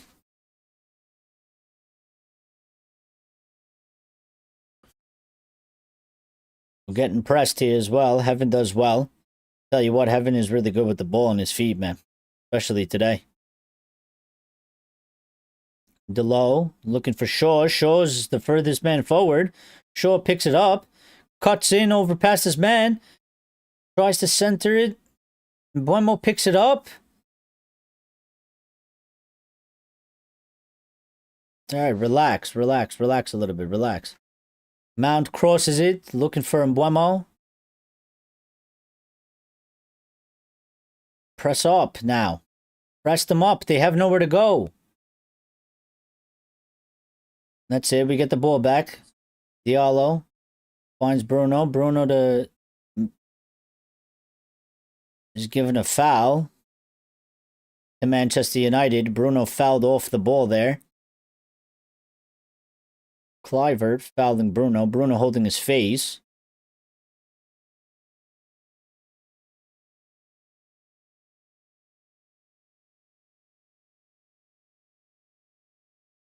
Oh, this is what happens when you don't score the opportunities. You know, we've had a lot of good opportunities in this first half. And I feel like we should have had more than one goal. We should have more than one goal. We don't. And we're level right now. You know? So we're going to have to do what we always needed to do, which is to go and get a second and then go and get a third. It's the ultimate way to secure this match. We're going to take a free kick here from outside. Send it into the box. I think we're asking for a corner there. Deflected out of bounds for a corner kick to Manchester United. It was a good ball in. We did get to the ball first. Casemiro got ahead to it. That might be a handball, man. It's not a handball. I don't know what a handball is anymore. You know, it hit off his lap, hit his hand. I guess it's not a handball. I don't know what the rules are anymore. Corner comes in to the back post. Casemiro heads it, and it's a goal. Let's go, Uncle Cass. 2-1 Manchester United. We've scored from a set piece. Stoke City FC blood. Stoke City FC blood. I'll take it all day, every day of the week. We've scored from a set piece, from a corner. Uncle Cass at the back post heads it down into the ground, and it goes into the back of the net, into the back from the back post. Manchester United retake the lead 2-3 minutes before the end of the first half. Let's go, Uncle Cass. Let's go, Uncle Cass. Easy header. He was wide open. Let's just watch this back. Bruno gone back post this time, not front post. And right to Cass. Cass does exactly what you got to do with that. Headed into the ground. Goalkeeper maybe makes a mess of it. Maybe he should be doing better, but I don't really give a shit. That's their problem. That's their problem. You know, probably poor from their defender and from their goalkeeper. The goalkeeper, I think, has got to save that, but I don't care. Casemiro score. I don't care how we get the goals. I don't care how they go in. As long as they go in. 2-1. 2-1 to United. Let me update it.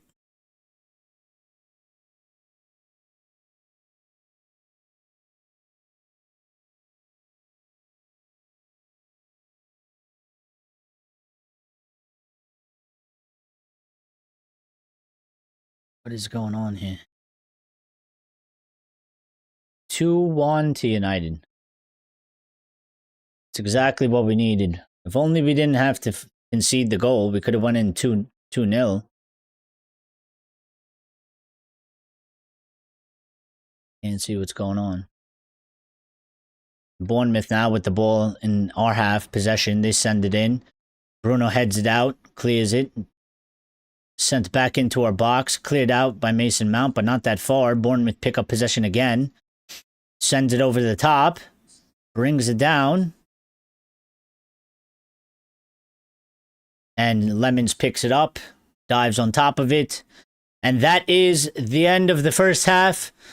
Casemiro putting us back into the lead. 2-1 lead to Manchester United. Yes, indeed. Very, very good. I will take it all day. It's been a bit of some, you know, worrying signs, worrying trouble. After Bournemouth, you know, changed their shape in the formation, but looking a little bit sort of exposed in the back. But we do have our attacking chances as well. And, you know, we've gotten 2 goals. We need to go out in that second half. And let's put this game away. Let's find another 2. I feel like with the way we're playing, Bournemouth probably might get a second. So, you know, I'd like for us to not give them a second, but let's not take any chances. Let's go out there. Let's get another 2 goals. Let's put 4 on our side, and give us a bit of a cushion and a bit of a safety net just in case Bournemouth do happen to, you know, get a second. They did score. You know, Semenyo scored a very good goal, and yeah, so get your thoughts, get your feelings in the chat. Axe is back, says bro. Yep. I mean, listen, this is how I expect the team to usually play. This is how the team that I know that they can play. So again, I don't think nothing really changes in the span of a week or so. I don't think anything major has changed. I just think that the players are being more confident. I think in a match like today, we're finding more space. Our problem is always when we play teams with low blocks and no space. But a lot of teams struggle with that. I mean, I watched Arsenal the other day when they were playing Wolves. Wolves were doing the same thing. I mean, we blew past Wolves in the second half. We scored 4 on them, and Wolves were home. You know, I'm watching them play Arsenal. They're away from home. They're playing Arsenal's home, and they couldn't do shit. And Wolves were very, disciplined. They were in a low block. They scored all 3 goals in the game. I think Arsenal was quite fortunate. So, listen, it's always difficult to play against teams that want to play what I call anti-football. But today is not that day. I credit to Bournemouth and credit to Areola because they could come to Old Trafford. They could sit back. They could play very defensive. They could try to hit us on the counterattack. They're not doing that. There's a lot of space in the game. The game is entertaining. It's sort of end-to-end, and it's quite open. So, it's a good match of football, nonetheless. But, yeah, I mean, we tend to do way better when there is space. We enjoy space. We like space. Our kryptonite is when there is no space and when teams sit back and they don't move from position and they crowd the box and, they make things very difficult. So I think today, certainly, we have a big opportunity. I mean, we've had some very good patterns of play, some good opportunities on net, some good attacking plays, and we have 2 goals. So we need to go out there. We need to get another 2 goals. I think with the chances we created, the quality of the chances that we created in the first half, if we could replicate that, I think we'll get to 4 today. We just got to make them count when we make them count. Axe says, this is who we are. We are electrifying. We're united. But Axe, this is my thing. And this is why I so vehemently defend this guy, because I know this is how he sort of wants us to play all the time. But that's why I always go on the players, because, I mean, they're out there executing this, and they're doing it today. The problem is they got to be able to do it all the time, and I just feel like a lot of the times the players are just not doing what they got to be doing on the pitch. I don't think Ruben has changed really anything that he's been saying to them, telling them, we're still playing the same system, we're still playing the same formation. So to me, it's always been just the players need to have the confidence. They need to go out there and execute, and they actually got to go do their fucking job, Like, they are paid this money, and they play for Manchester United, and you can see the difference in the quality. I mean, they're taking one-touch passes, they're confident, they're being quick with it, they're not going sideways, they're not going backwards. They're taking on people, they're being confident about it, they're succeeding in the take-ons. Amad Diallo, Diego Dalot, other players, Mason Mount, people are taking people on, they're being confident about it, they're putting in good balls into the box. So is what I've always been trying to say. This is why I've been sort of defending this, because I don't really think it's so much about the system and the tactics and the formation. I do put a lot of it on the players, and I see them playing like this. You can do this a lot, but a lot of it is on you, man. A lot of it is on you. Even the decision making that they're doing, the decision making with the ball has been way better than it's typically been. Way better than it's typically been. How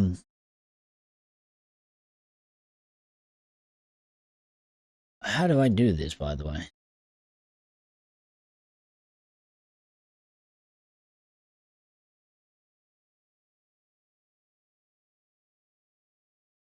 Oh, I forgot to stop the damn thing. Forgot to stop the clock. I fucked it up. Casemiro is back to prime. Real Madrid.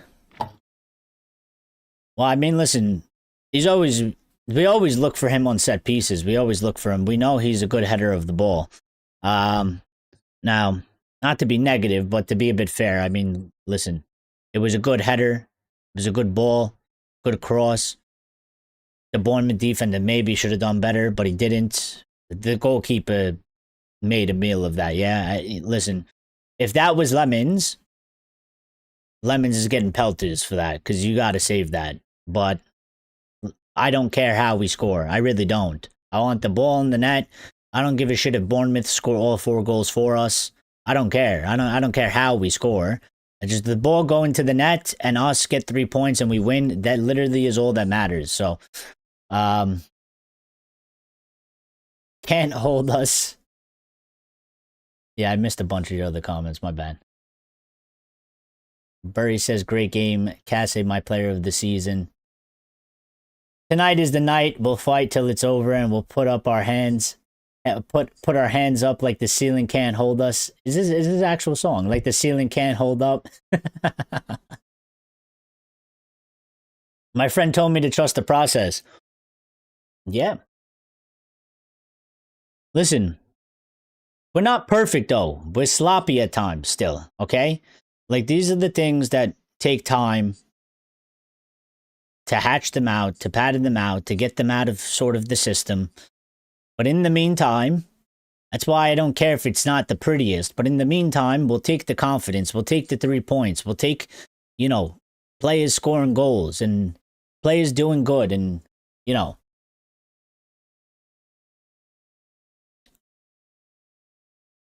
is a process. We need to go through the process. It is 100% a process. Always a process. On, I got to get a tweet out here. So just give me a second.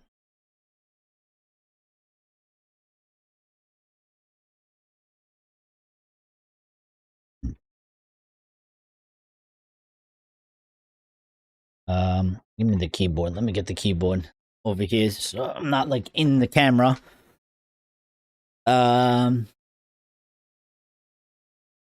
listen, I don't know. We got to do something because the back line is worrying me a bit in terms of the fact that they've changed their shape. Bournemouth, they've changed their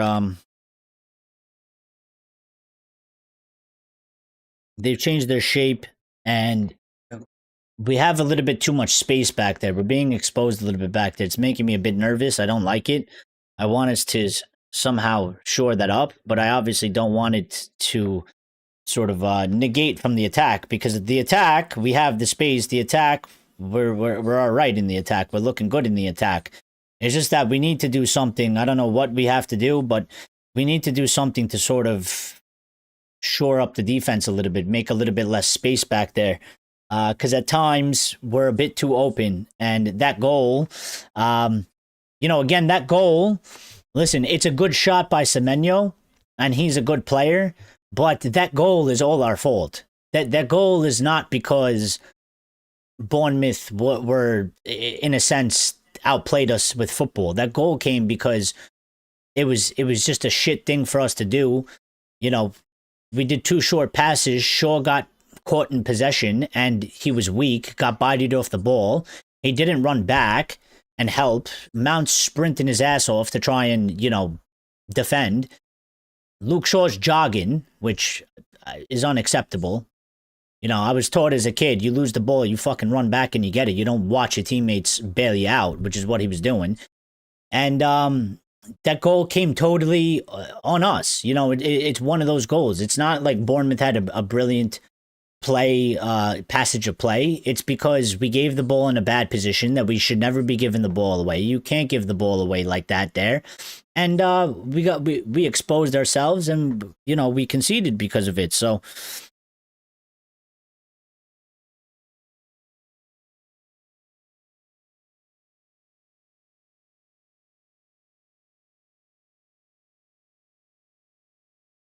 Diallo.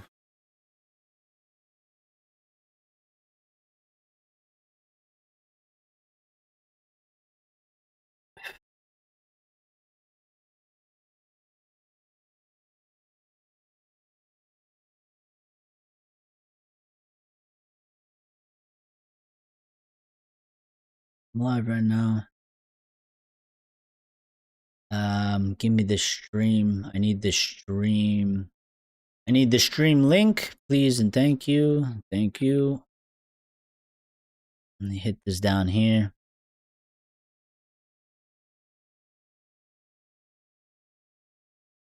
And yeah.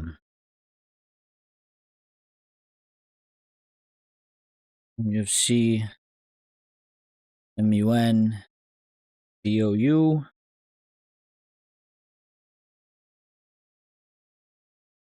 I just had to get that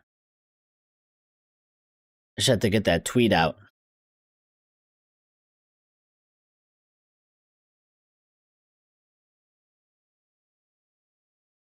Listen, I don't know. I don't know if you make any subs at half. Really. I don't think you do. I don't really know even what to change. I mean, we are technically we're winning. You know, I don't know if it's such a good idea to sort of change that. But maybe just a couple of instructions, a couple of tactics, not really personnel. I think the personnel is sort of fine. I don't think there's really much that we need in terms of personnel right now. Obviously, at some point, you know, I'd like to see Kobe and Sesko get on there. You know, maybe take out fucking Luke Shaw and get Lisandro out there. Maybe that's the only one that I would do because I gave Luke Shaw praise before this match. I think the last like sort of 2-3 matches he's been really good, but I don't think he's been that good this match. So but yeah, I mean, look, like, you know, you see the players that are getting involved. You see Diallo, you see Mbeumo, and along the side of like Cunha and Mason Mount and stuff, but it's gonna hurt to lose Mbeumo and Diallo for a month. It's gonna hurt. So it's unfortunate. I wish they didn't have to go. I want them to stay because I just fear that we're gonna be in a period where we're gonna struggle. I need to go and watch the stream. Well, all right. I mean, we're gonna be live after the match is over, so hopefully we win. Yeah, I hope so too, buddy. I hope so too. We need it. So let's see what happens when we come out in the second half. Let's see what we get. And hopefully United sort out the defense part a little bit and continue with the sort of attacking output, because that's sort of my summary of the first half, is that attacking wise, we've done very well. I will return as Jupiter no matter what. It sort of sums up the first half for me, is that, like, you know, United wise, like attacking wise, we've been good. You know, I think we should have always had a second. The defensive part, we seem to have issues there. We're a little bit open. We're a little bit shaky.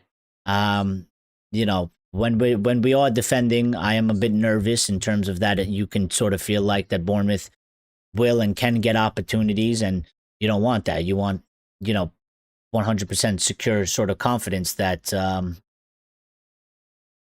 that they're going to get the job done. So we are getting ready for the second half here. Players and managers are walking back out, and I will start the clock on the screen when I reach the time, because I forgot to stop it. And we had 5 minutes injury time anyway. So kickoff is back underway for United here. Second half starts off. I tell you what, half time when you're sitting there by yourself and you're not doing a live stream takes forever. And then, you know, when you're doing a watch along, it literally flies by.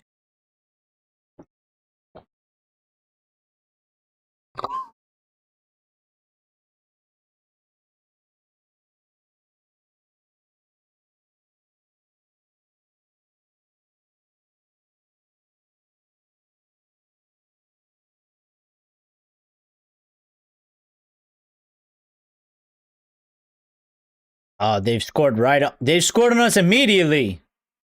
I didn't even see it. I was looking at my phone. Not a good start. Not a good start. Literally fucking 50 seconds into the first half. Diallo's on the floor injured. I didn't even see the play. I need to watch it back. I mean, that's fucking shit. Oh, not what a start to the second half. The commentator's talking about what a start to the second half. It's fucking shit start to the second half. We literally just talked about what we need to do. Shaw thumped it long. They picked it up in our halfway line. Delo is on the floor injured. Semenyo is wide open. Oh, it had nothing to do with the goal, though. Yeah, Euro and Heaven there. They got split. Heaven's on the wrong... Euro's slow to react. Heaven's nowhere near Evan Nielsen. And it's a good finish by Evan Nielsen. I mean, I literally just spent like 20 minutes talking about how there's too much space back there. Euro and Heaven, the dynamic duo. Well, not on that one. Not on that one.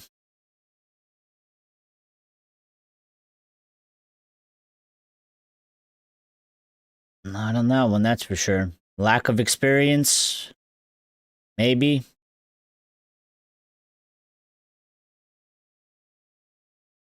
But yeah, I mean, the defensive-wise, we're having a struggle here. He needs to change something. He needs to change something. Because unfortunately, because the attack is good, but there's another ball sent over the top. Heaven's there, and Lemons picks it up. The defense is just, I mean, the midfield and defense, we're struggling to win the ball back now. Bournemouth has sort of sorted themselves out instead of, you know, not giving the ball away cheaply. We're trying to play out the back, and we can't even do that right now. So we need to, you know, we do have, it is an inexperienced back line, man. Like, you have a 19 and a 20-year-old playing back there with a guy that's 30 who's not even an actual centre-back. You know, we've converted him to a centre-back. And set piece here by, set piece for Bournemouth in our half. They're going to whip it into the box. I need to change the score, but I need to see. Ball comes in, headed out by Cass. Nobody's up there, so Bournemouth are going to pick it up. They send it up high, over the top. Bruno. Not really a good header. Still bouncing around everywhere. I think Mount tries to clear it. Ball back in the air, up over the top. Euro trying to deal with it. He clears it out. Bournemouth pick it back up. See, this is the problem. We need to get those second balls. And Mbeumo here, trying to make something happen. Gives it to Cunha. Cunha. To Dallo. Dallo, I mean, you're putting your hands up in the air, but fucking deal with it. Shit happens. Bruno, bad touch, gives it away, and now they're coming against us, and we are, I'm telling you, we're too fucking open, man. Casemiro. Tackles. Blatant yellow card. Just outside our box. I'm telling you, we're not recovering well. We're not recovering well at all. We're giving the ball away, and we're not recovering. We're giving the ball away in bad areas of the pitch. We're not getting people back. We're far too exposed back there, and we're going to get fucking punished. Just like we got punished twice already. We're going to get punished again. He needs to change something. He needs to change something. We're not going to survive this. You're not going to survive it like this. There's just no way. There's just no way.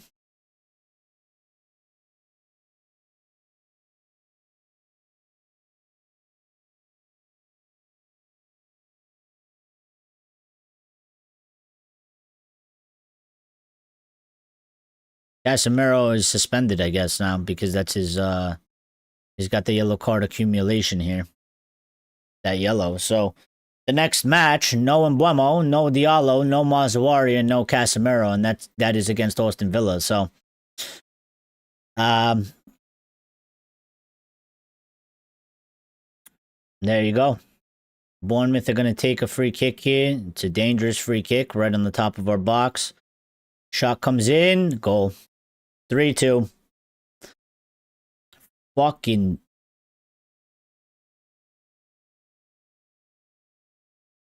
And just like that, the game's been flipped right on its head. He's got to make fucking changes now. He's got to do it. He's got to do it. All 3 goals have come because we are far too open. We give the ball away in bad positions. Casemiro had to make a stupid tackle in a stupid area. It's a well good free kick. Lemon stuttered a bit as well.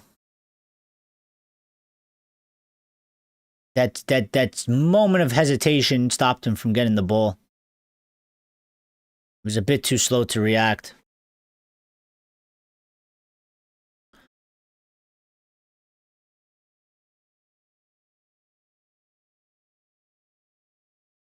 Unfucking believable that you let these things happen. Rookie keeper already saying maybe we need to switch into a 3 in the midfield yesterday. Well, he's got to do something now because, I mean, they changed and clearly we are not... I'm not in a foot race here and he's losing out.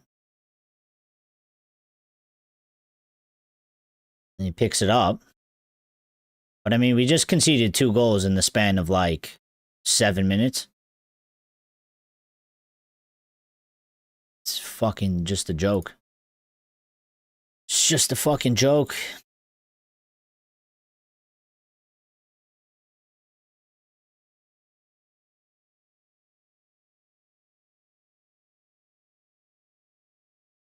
Absolute joke.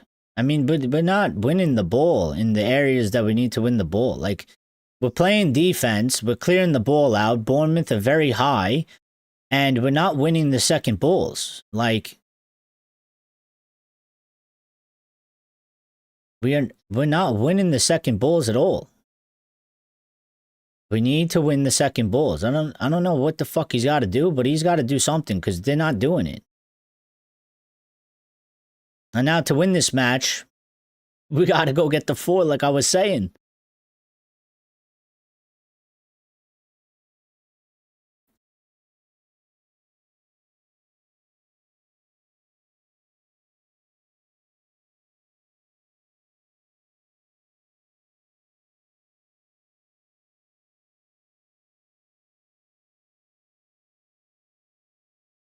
And it went, and the free kick went right between Bruno and Cunha. That's another thing as well. Like, why was there a space between both of them? There should never be a space in between both of them. Why is this? Why was there a gap between both of them? They should have been a 2-man wall next to the 4-man wall, and a gap in between the 2 walls, not between the 2 players. He kicked it right between Cunha and Bruno. If you're fucking together, he doesn't get it through.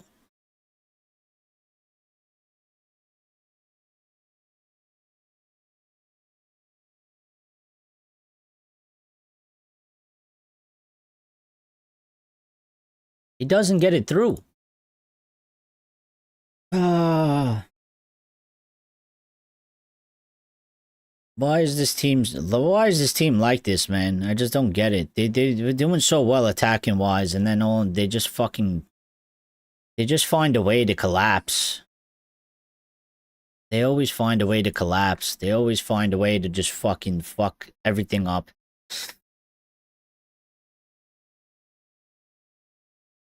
I just don't get it. I just don't understand this team. How can you manage to allow that shit to happen?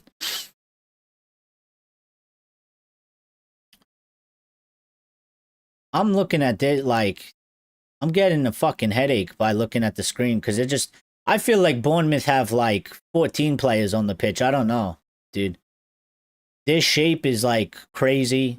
There's players everywhere. And I just feel like everywhere I look on the pitch, we're just significantly outnumbered. Like, we have the ball. There's too many players around our attacking players. They have the ball. There's more of their players in the midfield and the attack than we have players. Like, it's just like...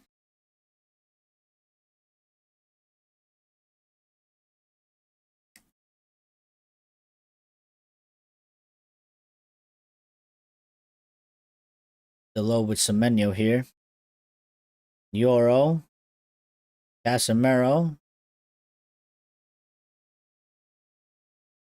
And Casemiro foul. I mean, listen, you better take Casemiro off because Bruno's limping. Casemiro's limping. You better take Cass off because fucking Cass on a yellow. And we know how that goes.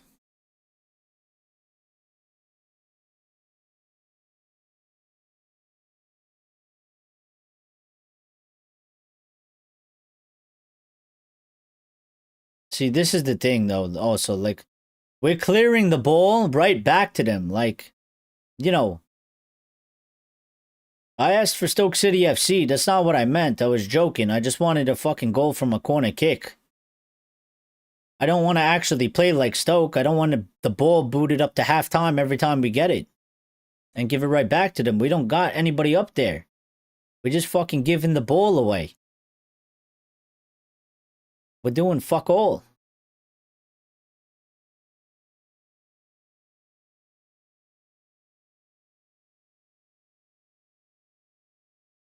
Okay. They've kicked the ball out of bounds, throwing for us.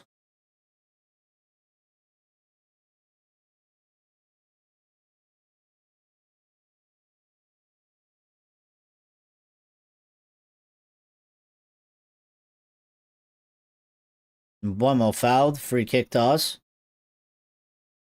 On the halfway line, Euro picks it up, driving forward. Out wide to Diallo. Diallo's going to take on his man here, as he should. Takes him on. Cross, not the best one. Too high, too long. Mount chasing it down. Can't gets it and goes out for a throw into Bournemouth.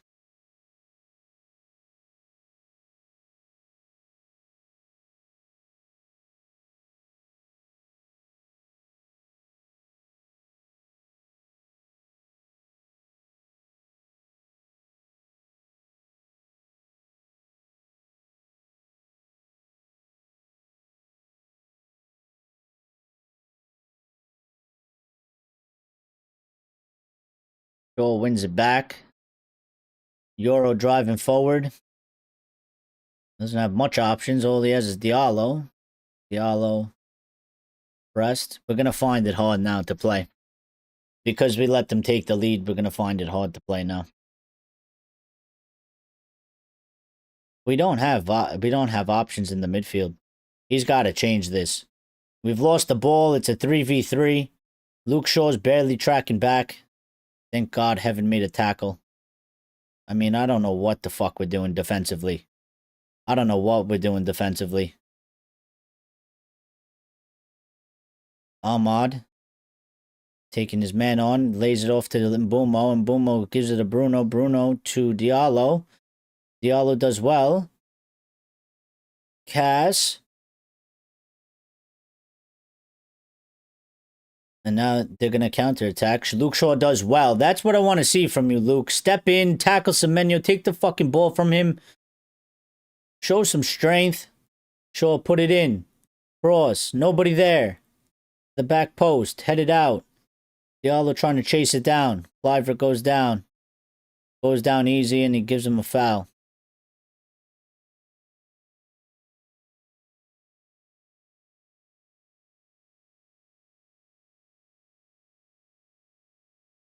Kobe Mainu is coming on. 60th minute. I would say a little bit too late, though, in terms of the fact that, you know, I don't know who he's coming on for, but if he's going to put an extra man in the midfield, he's taking off Cass, who's on a yellow card.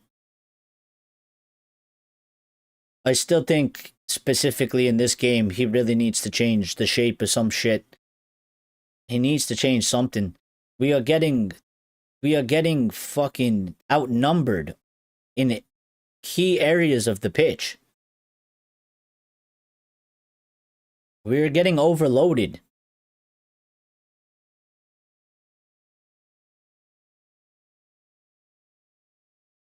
Bro, get this guy out of here, bro. What is the camera guy doing, man?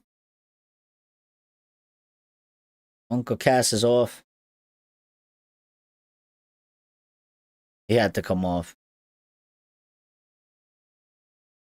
The goalkeeper's on the floor for Bournemouth.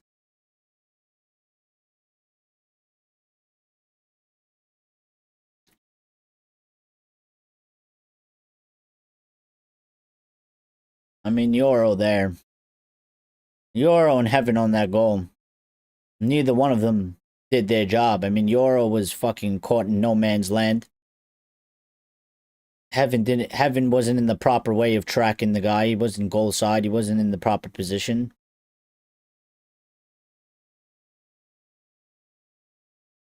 But yeah, give the young guys a chance, though. What's the worst that can happen?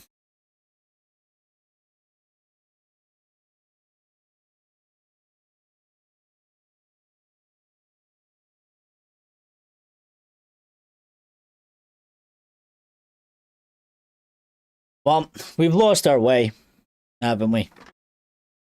We've lost our fucking way. I mean, that first that 30 minutes in the first half was scintillating by us, and we're fucking nothing. We're nothing compared to that now.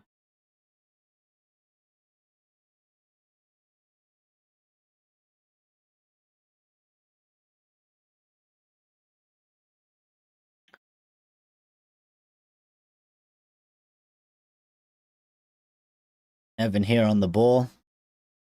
Evan looking for Delo, finds him. Delo to Bruno. Bruno one time to Mount. Mount one time to Cunha. Back to Bruno. Back to Cunha. This is what we need more, but we need to control. We need to have a control of it. Mount. Mbeumo. Nah, Mbeumo, you need to relax, buddy. I think we switch managers will be good for United.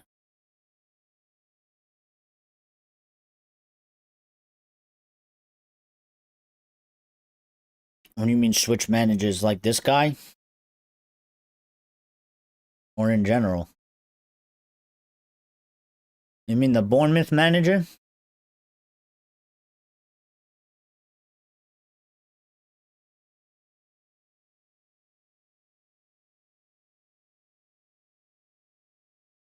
Mbeumo picks it up. Yeah, but it's all, you know what it is though. If you look what's going on the pitch, right? Like they have good players, but I mean, they're outworking us now.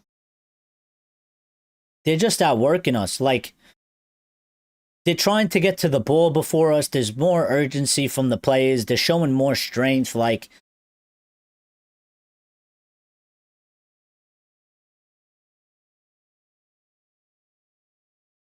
we're fucking weak, man. Ahmad, give it to Delo. No, give it to Delo. Give it to him. Delo, Mount, puts it across. Nobody there. Decently good chance.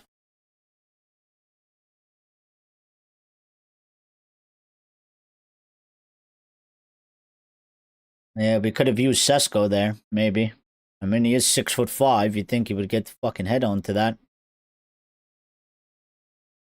Listen, we need to get the one ASAP. We need to level it back up immediately. But see, we don't have the... Okay. Good shit, Mano. Come on, Cobes. This is your time to shine, brother.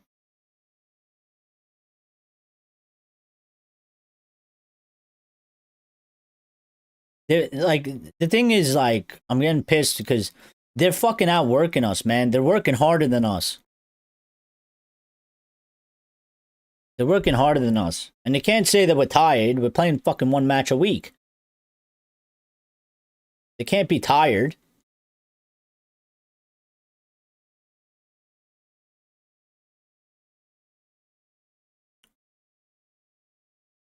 Bro, the formation that he's playing is fucking insane, though. Like, the numbers that they have is I don't even know what he's playing, but it's just like, I'm looking at the pitch and I just feel like they gotta have more than 11 players on the pitch, dude. There's no way. Off the cross. Mason Mount. No, who was that? Cunha tried to put in a cross. and it basically turned into like a shot. The goalie, it was going in the net. The goalkeeper touched it, put it off the crossbar, and out for a corner. You know, it's really funny. United go down, we start losing, and we get more people in here viewing. But when we were winning, we had less viewers in here. Says a lot, doesn't it? Corner comes in, good ball. Nothing out of it from the corner, right into the goalkeeper's hands. Bournemouth player down. And stoppage in play. And here we go. Build the momentum more. Well, I think Heaven accidentally stepped.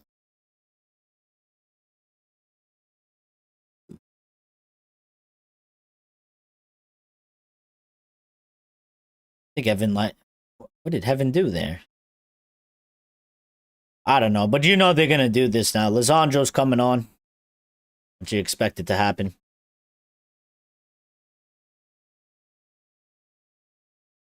Heaven is out, I think. Heaven is out. Sesko's coming on. We need him in. Maybe he could get us a goal. We have been putting in some better crosses. We could use him.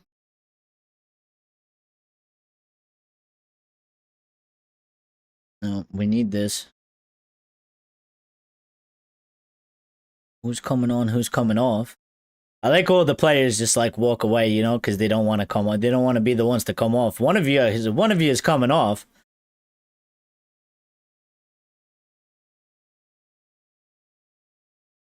Lenny Yoro is coming off. Martinez is coming on. And who is Sesko coming on for? He's taking off Mason Mount. I think that's the fucking wrong call.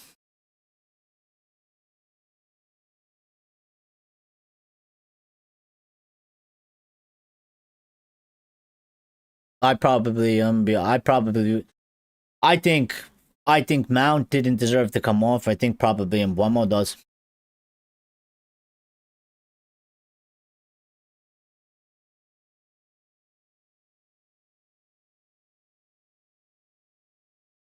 I think Mount was hard working. I think Mount was doing good. I think Mbeumo is the one that's been faltering. Or even Cunha. I think Mount out of the three didn't. I think Mount was the one that was least deserved to come out.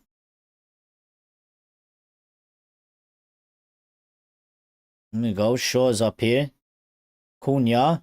And Mbeumo fucking skies it over the top. There's a claim of a handball. They're not going to give it to us. They never give it to us. There's about 15 claims of a handball a match, and they never VAR it, and they never give it to us. Let's see. Bro, that's a handball! Dude, that's a handball! What do you mean down by his side? He stopped it like this! What are you talking about?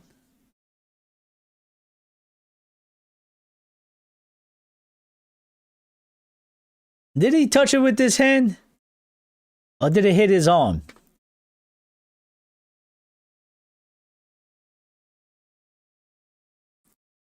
Well, it seems like Sesko's out here on the left-hand side, so...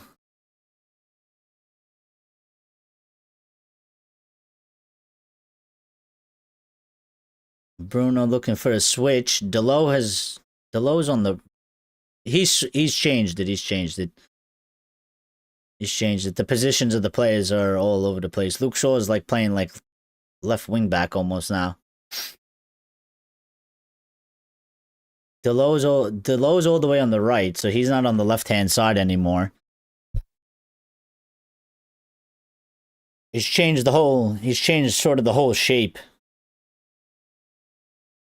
Kobe's dropping deep here to pick up the ball. Delo's out on the right-hand side now. Luke Shaw's playing like a left wing-back, sort of hybrid center-back, I guess.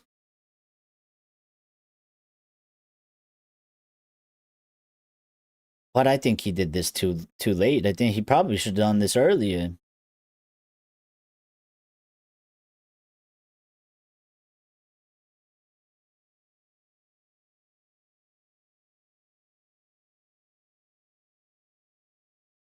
You still have 56% possession some fucking now. 19 shots to 9. And we're down. And we're losing.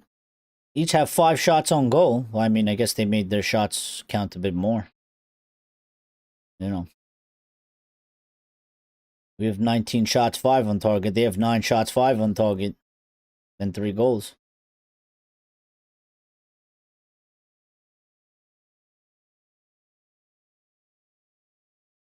Delo with a bad pass there. Nobody there. Mbeumo having the track back.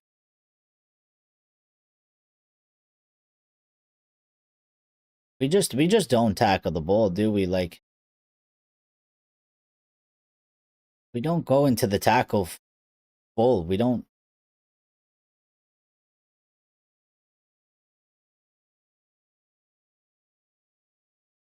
Decently good cross there. Semenyo was open. Luke Shaw headed it out for a corner. We just don't go into the tackles hard enough to win the ball.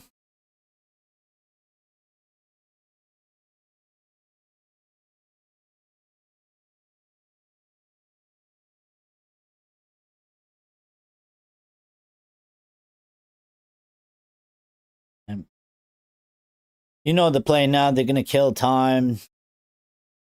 They're going to waste all the time that they can. Probably another 3 or 4 players are going to go down on the floor at some point. Waste another fucking 3, 4, 5 minutes on the ground. Walk to every throw in. Walk to every corner kick. Corner comes in. Gives it to Diallo. We have a chance to counter attack here, but Diallo, man, he's not that fast compared to this. Bruno doing a pick. And Mbeumo and Luke Shaw not on the same page. Ball goes out for a goal kick.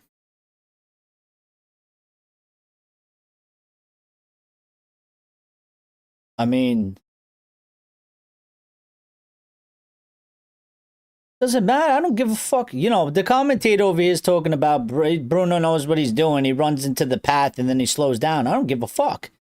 What does that mean? So it's a foul on Bruno? No, the guy ran into the back of him and took Bruno out. So how would it be a foul on Bruno? You know, I don't know about these commentators. You fucking anti-United fucks. I don't even know who they are. On the American channel here. Kobe. Sesko. Fuck.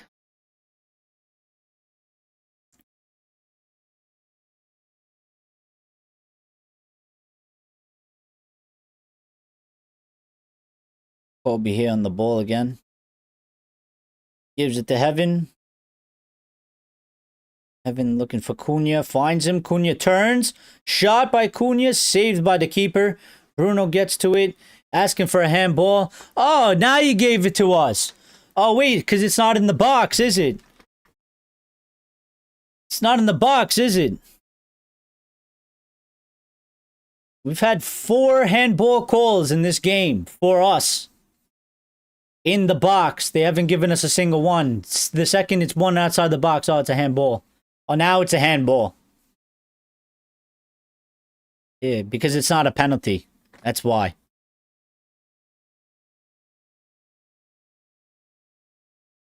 It did hit his arm. It is a handball. But we've had 4 or 5 penalty calls for handballs today. Not a single one given. The second it's outside the box. Oh yeah, handball.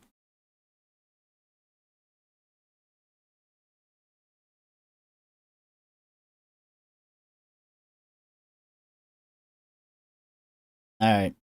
Yellow card.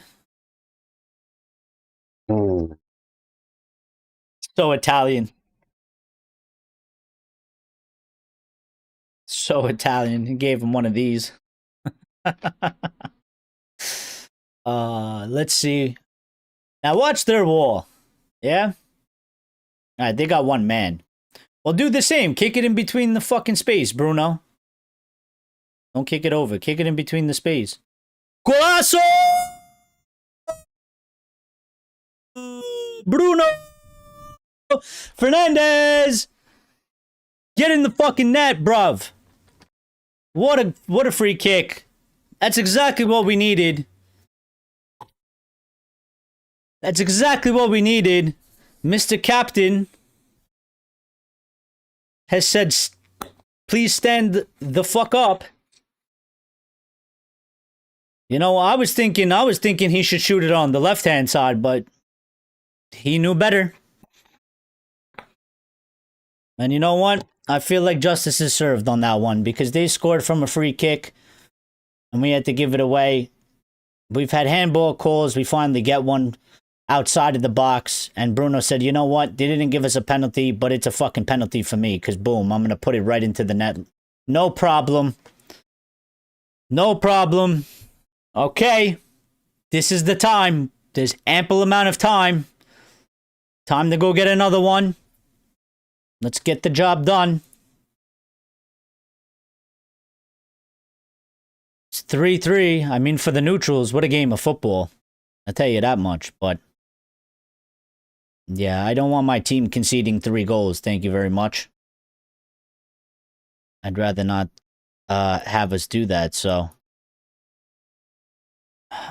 Please, no more goals conceded, please, and thank you. And let us please just score a goal and win this match and get 3 points. We need the 3 points. 3-3. Well, I tell you what. In my opinion, I think he did it. I think he did them a little bit too late, but these substitutions, the change, seems like it's helping. Sesko, looking for Acuna. He puts it in. We take the lead. Come on. Come on. Do a little bit of a samba. Yeah, we like it. Come on. Come on. Get in. Get in. 4-3. Let's go. And he kisses the badge.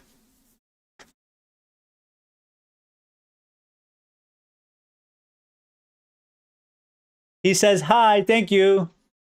He kisses the badge. That's what I'm talking about. Let's go. Let's go. Real quick. Real quick. Bing, bang, boom. We hit him with Bruno. Now Cunha. Cunha started it. He won the ball. Gave it to Mbeumo. Sesko came in. He was looking for Ahmad. Didn't go to him. Little bit of luck, but sometimes you need that. And it went right to Cunha. And Cunha did what Cunha needed to do. Put it low into the corner and scored the goal. So we take the lead. 4-3 Manchester United. And you know what? I'm a greedy guy. Let's go get another one. Let's go get another one because I'm not happy with 4-3. And I want a 2-goal cushion. I want more. Let's go out and get another one. And right as I was saying that, I was trying to say before that happened is that, listen, he made the changes and I think he made them a bit too late because I think we could have used them from before. Especially because you saw how Bournemouth, when they changed it, and they changed it early, they changed it about the 30th minute.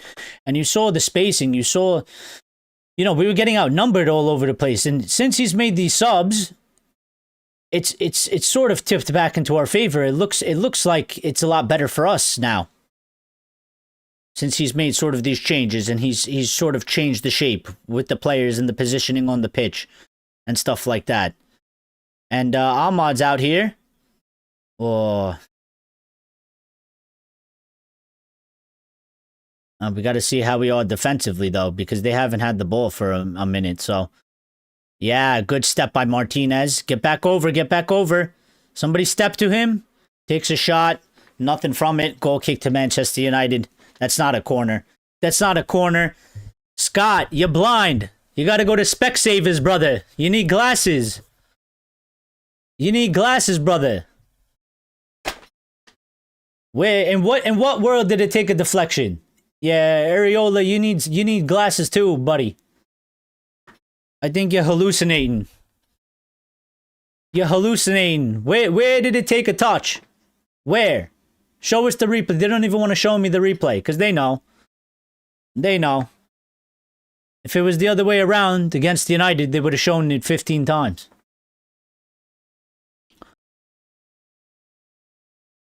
They would have shown it 15 times by now. I didn't even see the replay. Show me the replay.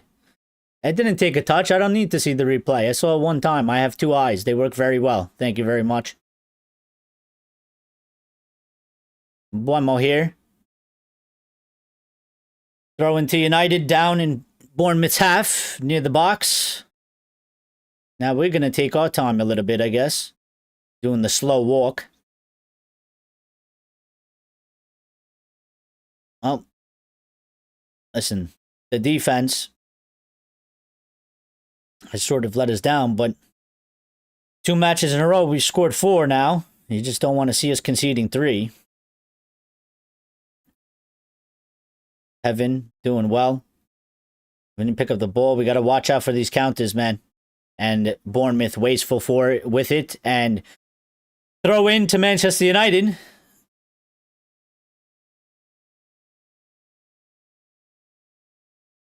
Well, Ray said, what are we doing? And what were we doing right before? And then all of a sudden, we just came out of nowhere and scored 2 goals. And the whole game has been flipped down on its head. And that's football, I guess. We've seen crazier shit happen, but crazy things do tend to happen. There we go. We need to, yeah, Ahmad. No! Oh my fucking God.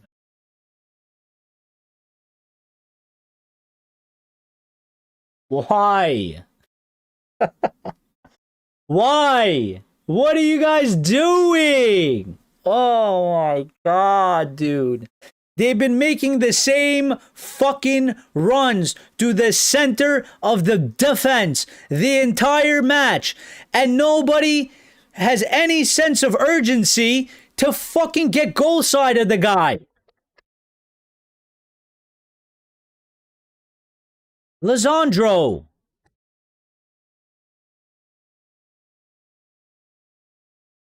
Lisandro, you gotta be on top of him, man. That's your guy. There's nobody behind you. Oh my God, dude. The fucking defense has really let us down because, I mean, we've scored 4 goals, so it ain't on the fucking attack today. The attack has done their job. But the defense... The defense, absolutely abysmal. Absolutely disastrous. Both teams can't defend. Both teams can't defend. Shaw goes down. No foul. Oh my God.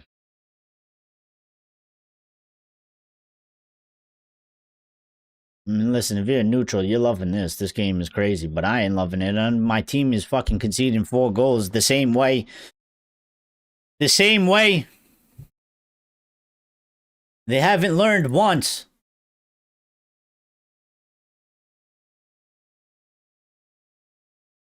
They've been making runs through the center of the defense the whole game, and nobody's learned that you got to pick them up and follow them with the runner.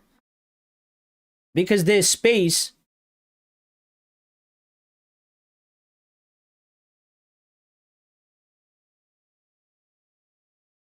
Are we going to find a winner? Or are Bournemouth going to find the winner? Surely there's at least another goal in here for somebody. And I hope it's us. I said we needed 4. I was wrong.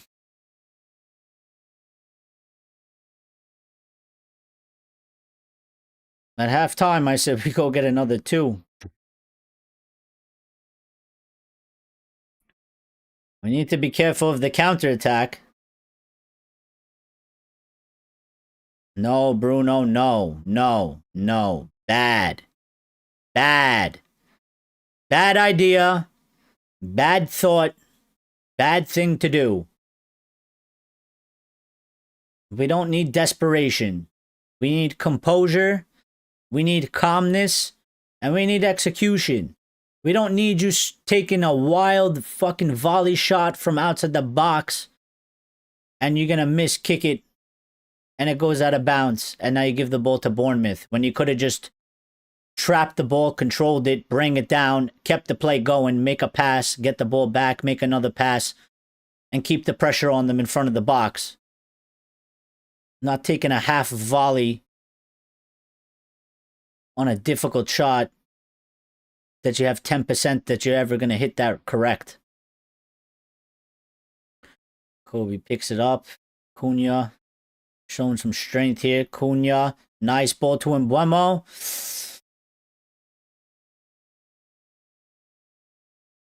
I tell you what, they're going to have to add like a good 5-6 minutes of injury time as well. So, at the very least.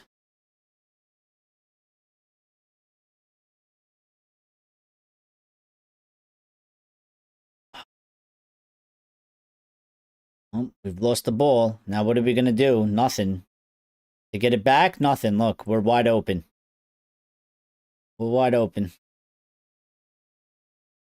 We're like a fucking...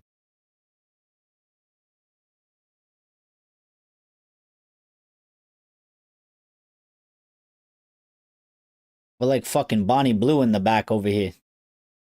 Jesus.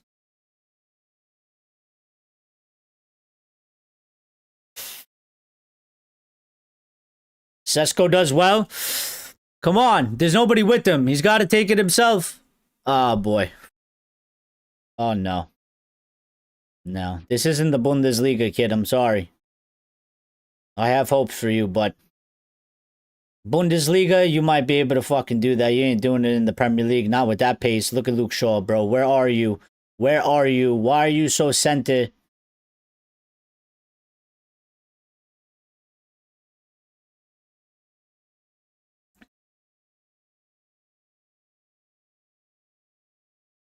Get this. Bro, Shaw is pissing me off, man. Guy looks like he can't be fucking bothered right now with what's going on.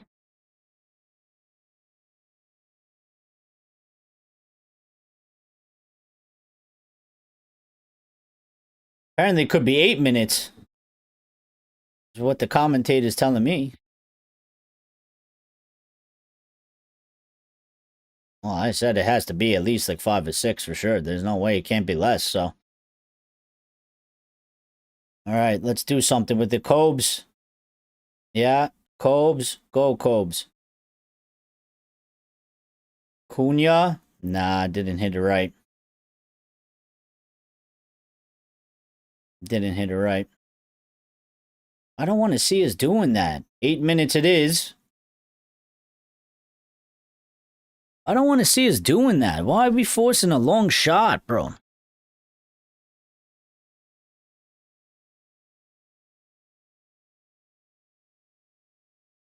Oh, my God. Tell you what, I don't know anybody had 4-4 on the scorecard today, but this is fucking crazy, man.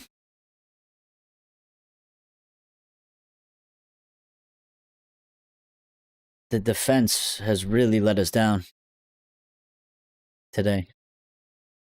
The defending by the whole team. The defending. The getting back, the picking up the runners, the closing down of the space, making it tight. We have done fucking none of that today.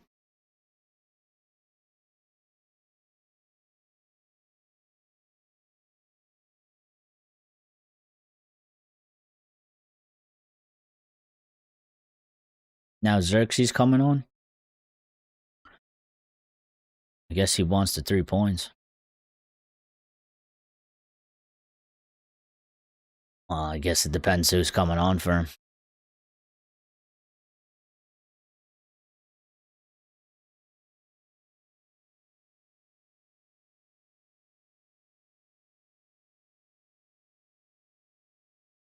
Semenyo with a long throw. Kobe heads it out. Get up and out. Get up and out and press him. Ball comes in far to the deep post. Shaw's there. Cunha taking on like 4 people at once. Does well. Sesko making a run. Cunha's going. Keep going. Carry. Hit him. Finds Diallo. This is it. Bruno's overlapping. Give it to Bruno. Bruno, put it in. Fuck! Nobody's there!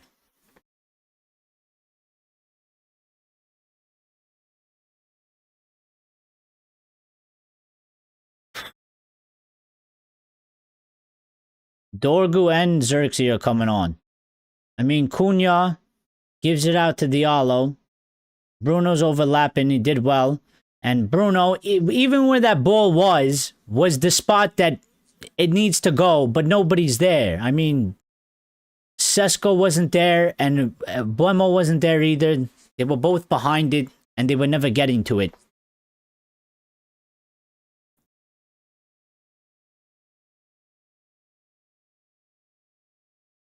Luke Shaw is out.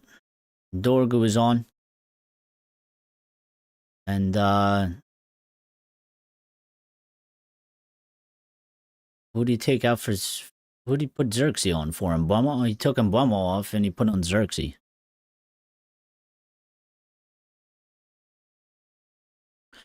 You see whipping up a... masterclass here. What is he doing?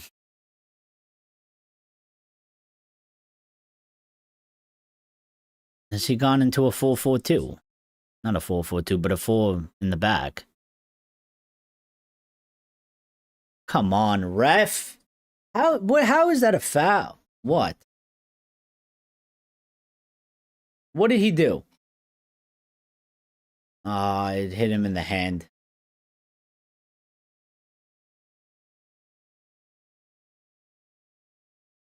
It hit him in the hand. All right. Free kick to Bournemouth. 94 minutes. 4 minutes left. They're going to whip it into the box for sure. They might. Yeah, they're whipping it into the box. Goes in. And it's gone for a corner to Bournemouth.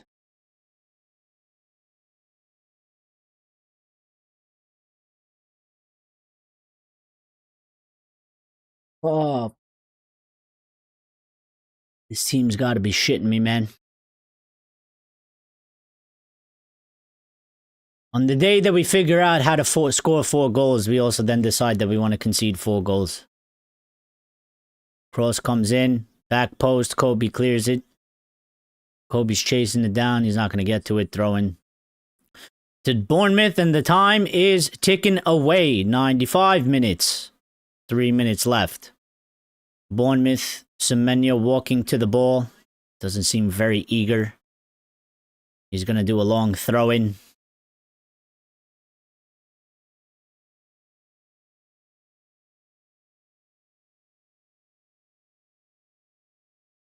Throws it in long. Diallo gets to it. Back to Semenyo.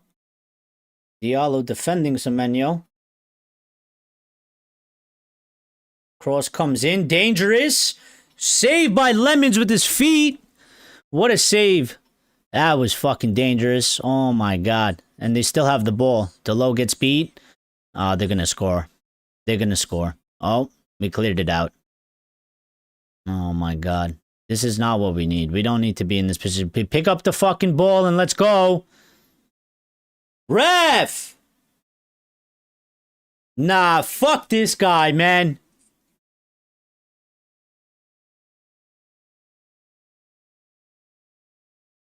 Fuck this guy. Bro, what are we doing on defense, bro? Everybody's staring at the ball, watching it go into the box. Like, what are you guys doing? What are you guys doing?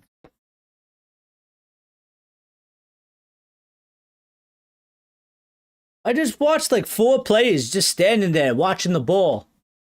Like it's a fucking UFO. Like the aliens have just come down.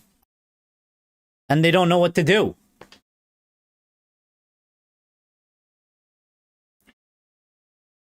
Well, bro,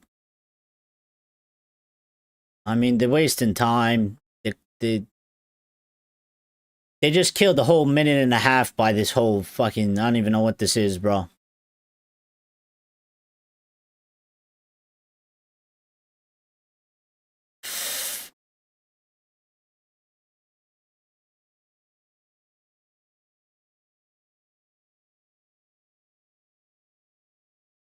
All right. Everybody pick up a man and go to the ball. Go to the ball. Evan gets it. Doesn't clear it. Good shot. Lemon saves it. Lemon's looking to get it going. Throws it out. Bruno's going for a long fucking kick. Closed his eyes and kicked it to fucking nobody.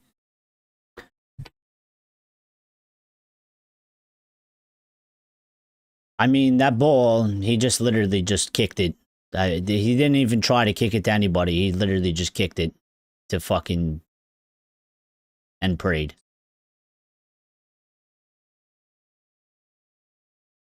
Yeah, these guys, they want the draw, so... they want the draw.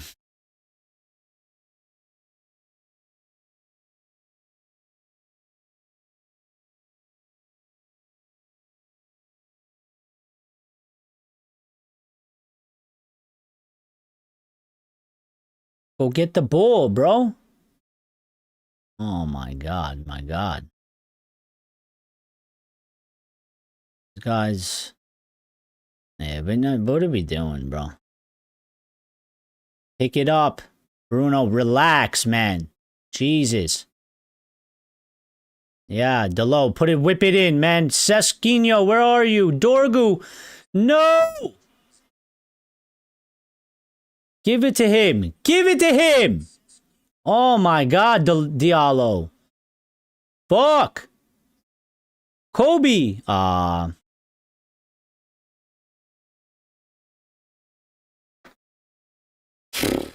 Unfucking believable, these guys. I mean, talk about a lack of fucking composure.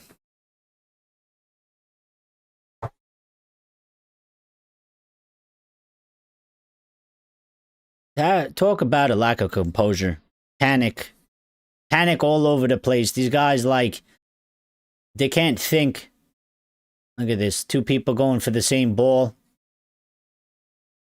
Dorgu fucking slipping and missing the tackle. And here's Semenyo. Here we go. Oh, here we go. Oh my god. Oh my god.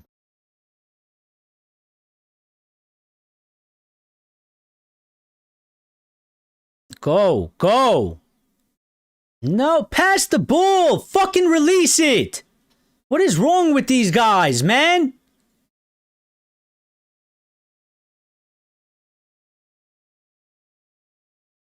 Cross comes in to Dorgu again. Why are they crossing it to Dorgu? I don't fucking get this team, man. I don't get it. There's a guy that's 6'5". We put him on. You don't want to cross him the ball. You cross it to fucking Dorgu. Why? Why? What is wrong with these fucking guys? When he's not on the pitch, they don't cross. They cross the ball every which way to where he is. When he comes on the pitch, they don't fucking cross it to him. What the fuck is wrong with them? Game ends. Game is over. 4-4. 2 points. Dropped at home.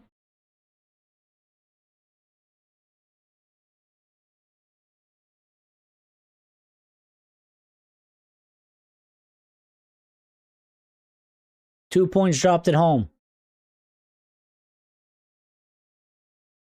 Because we can't defend. All right.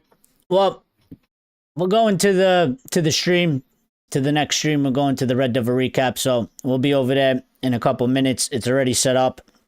I just got to change some things for the thumbnail, so we'll be over there in a couple minutes. Get over there, get in the stream, build up, get in there early, get into the next stream. It's already up. We'll be starting in like the next 5-10 minutes. And we'll see you over there. Thank you to everybody that watched. Thank you to everybody that was part of the watch along. Thank you to everybody that liked. Thank you to anybody that subscribed and that's new. Appreciate it very much. And we'll further the discussion over on the Red Devil recap. We're going live in the next 5 minutes. And see you over there. Thank you.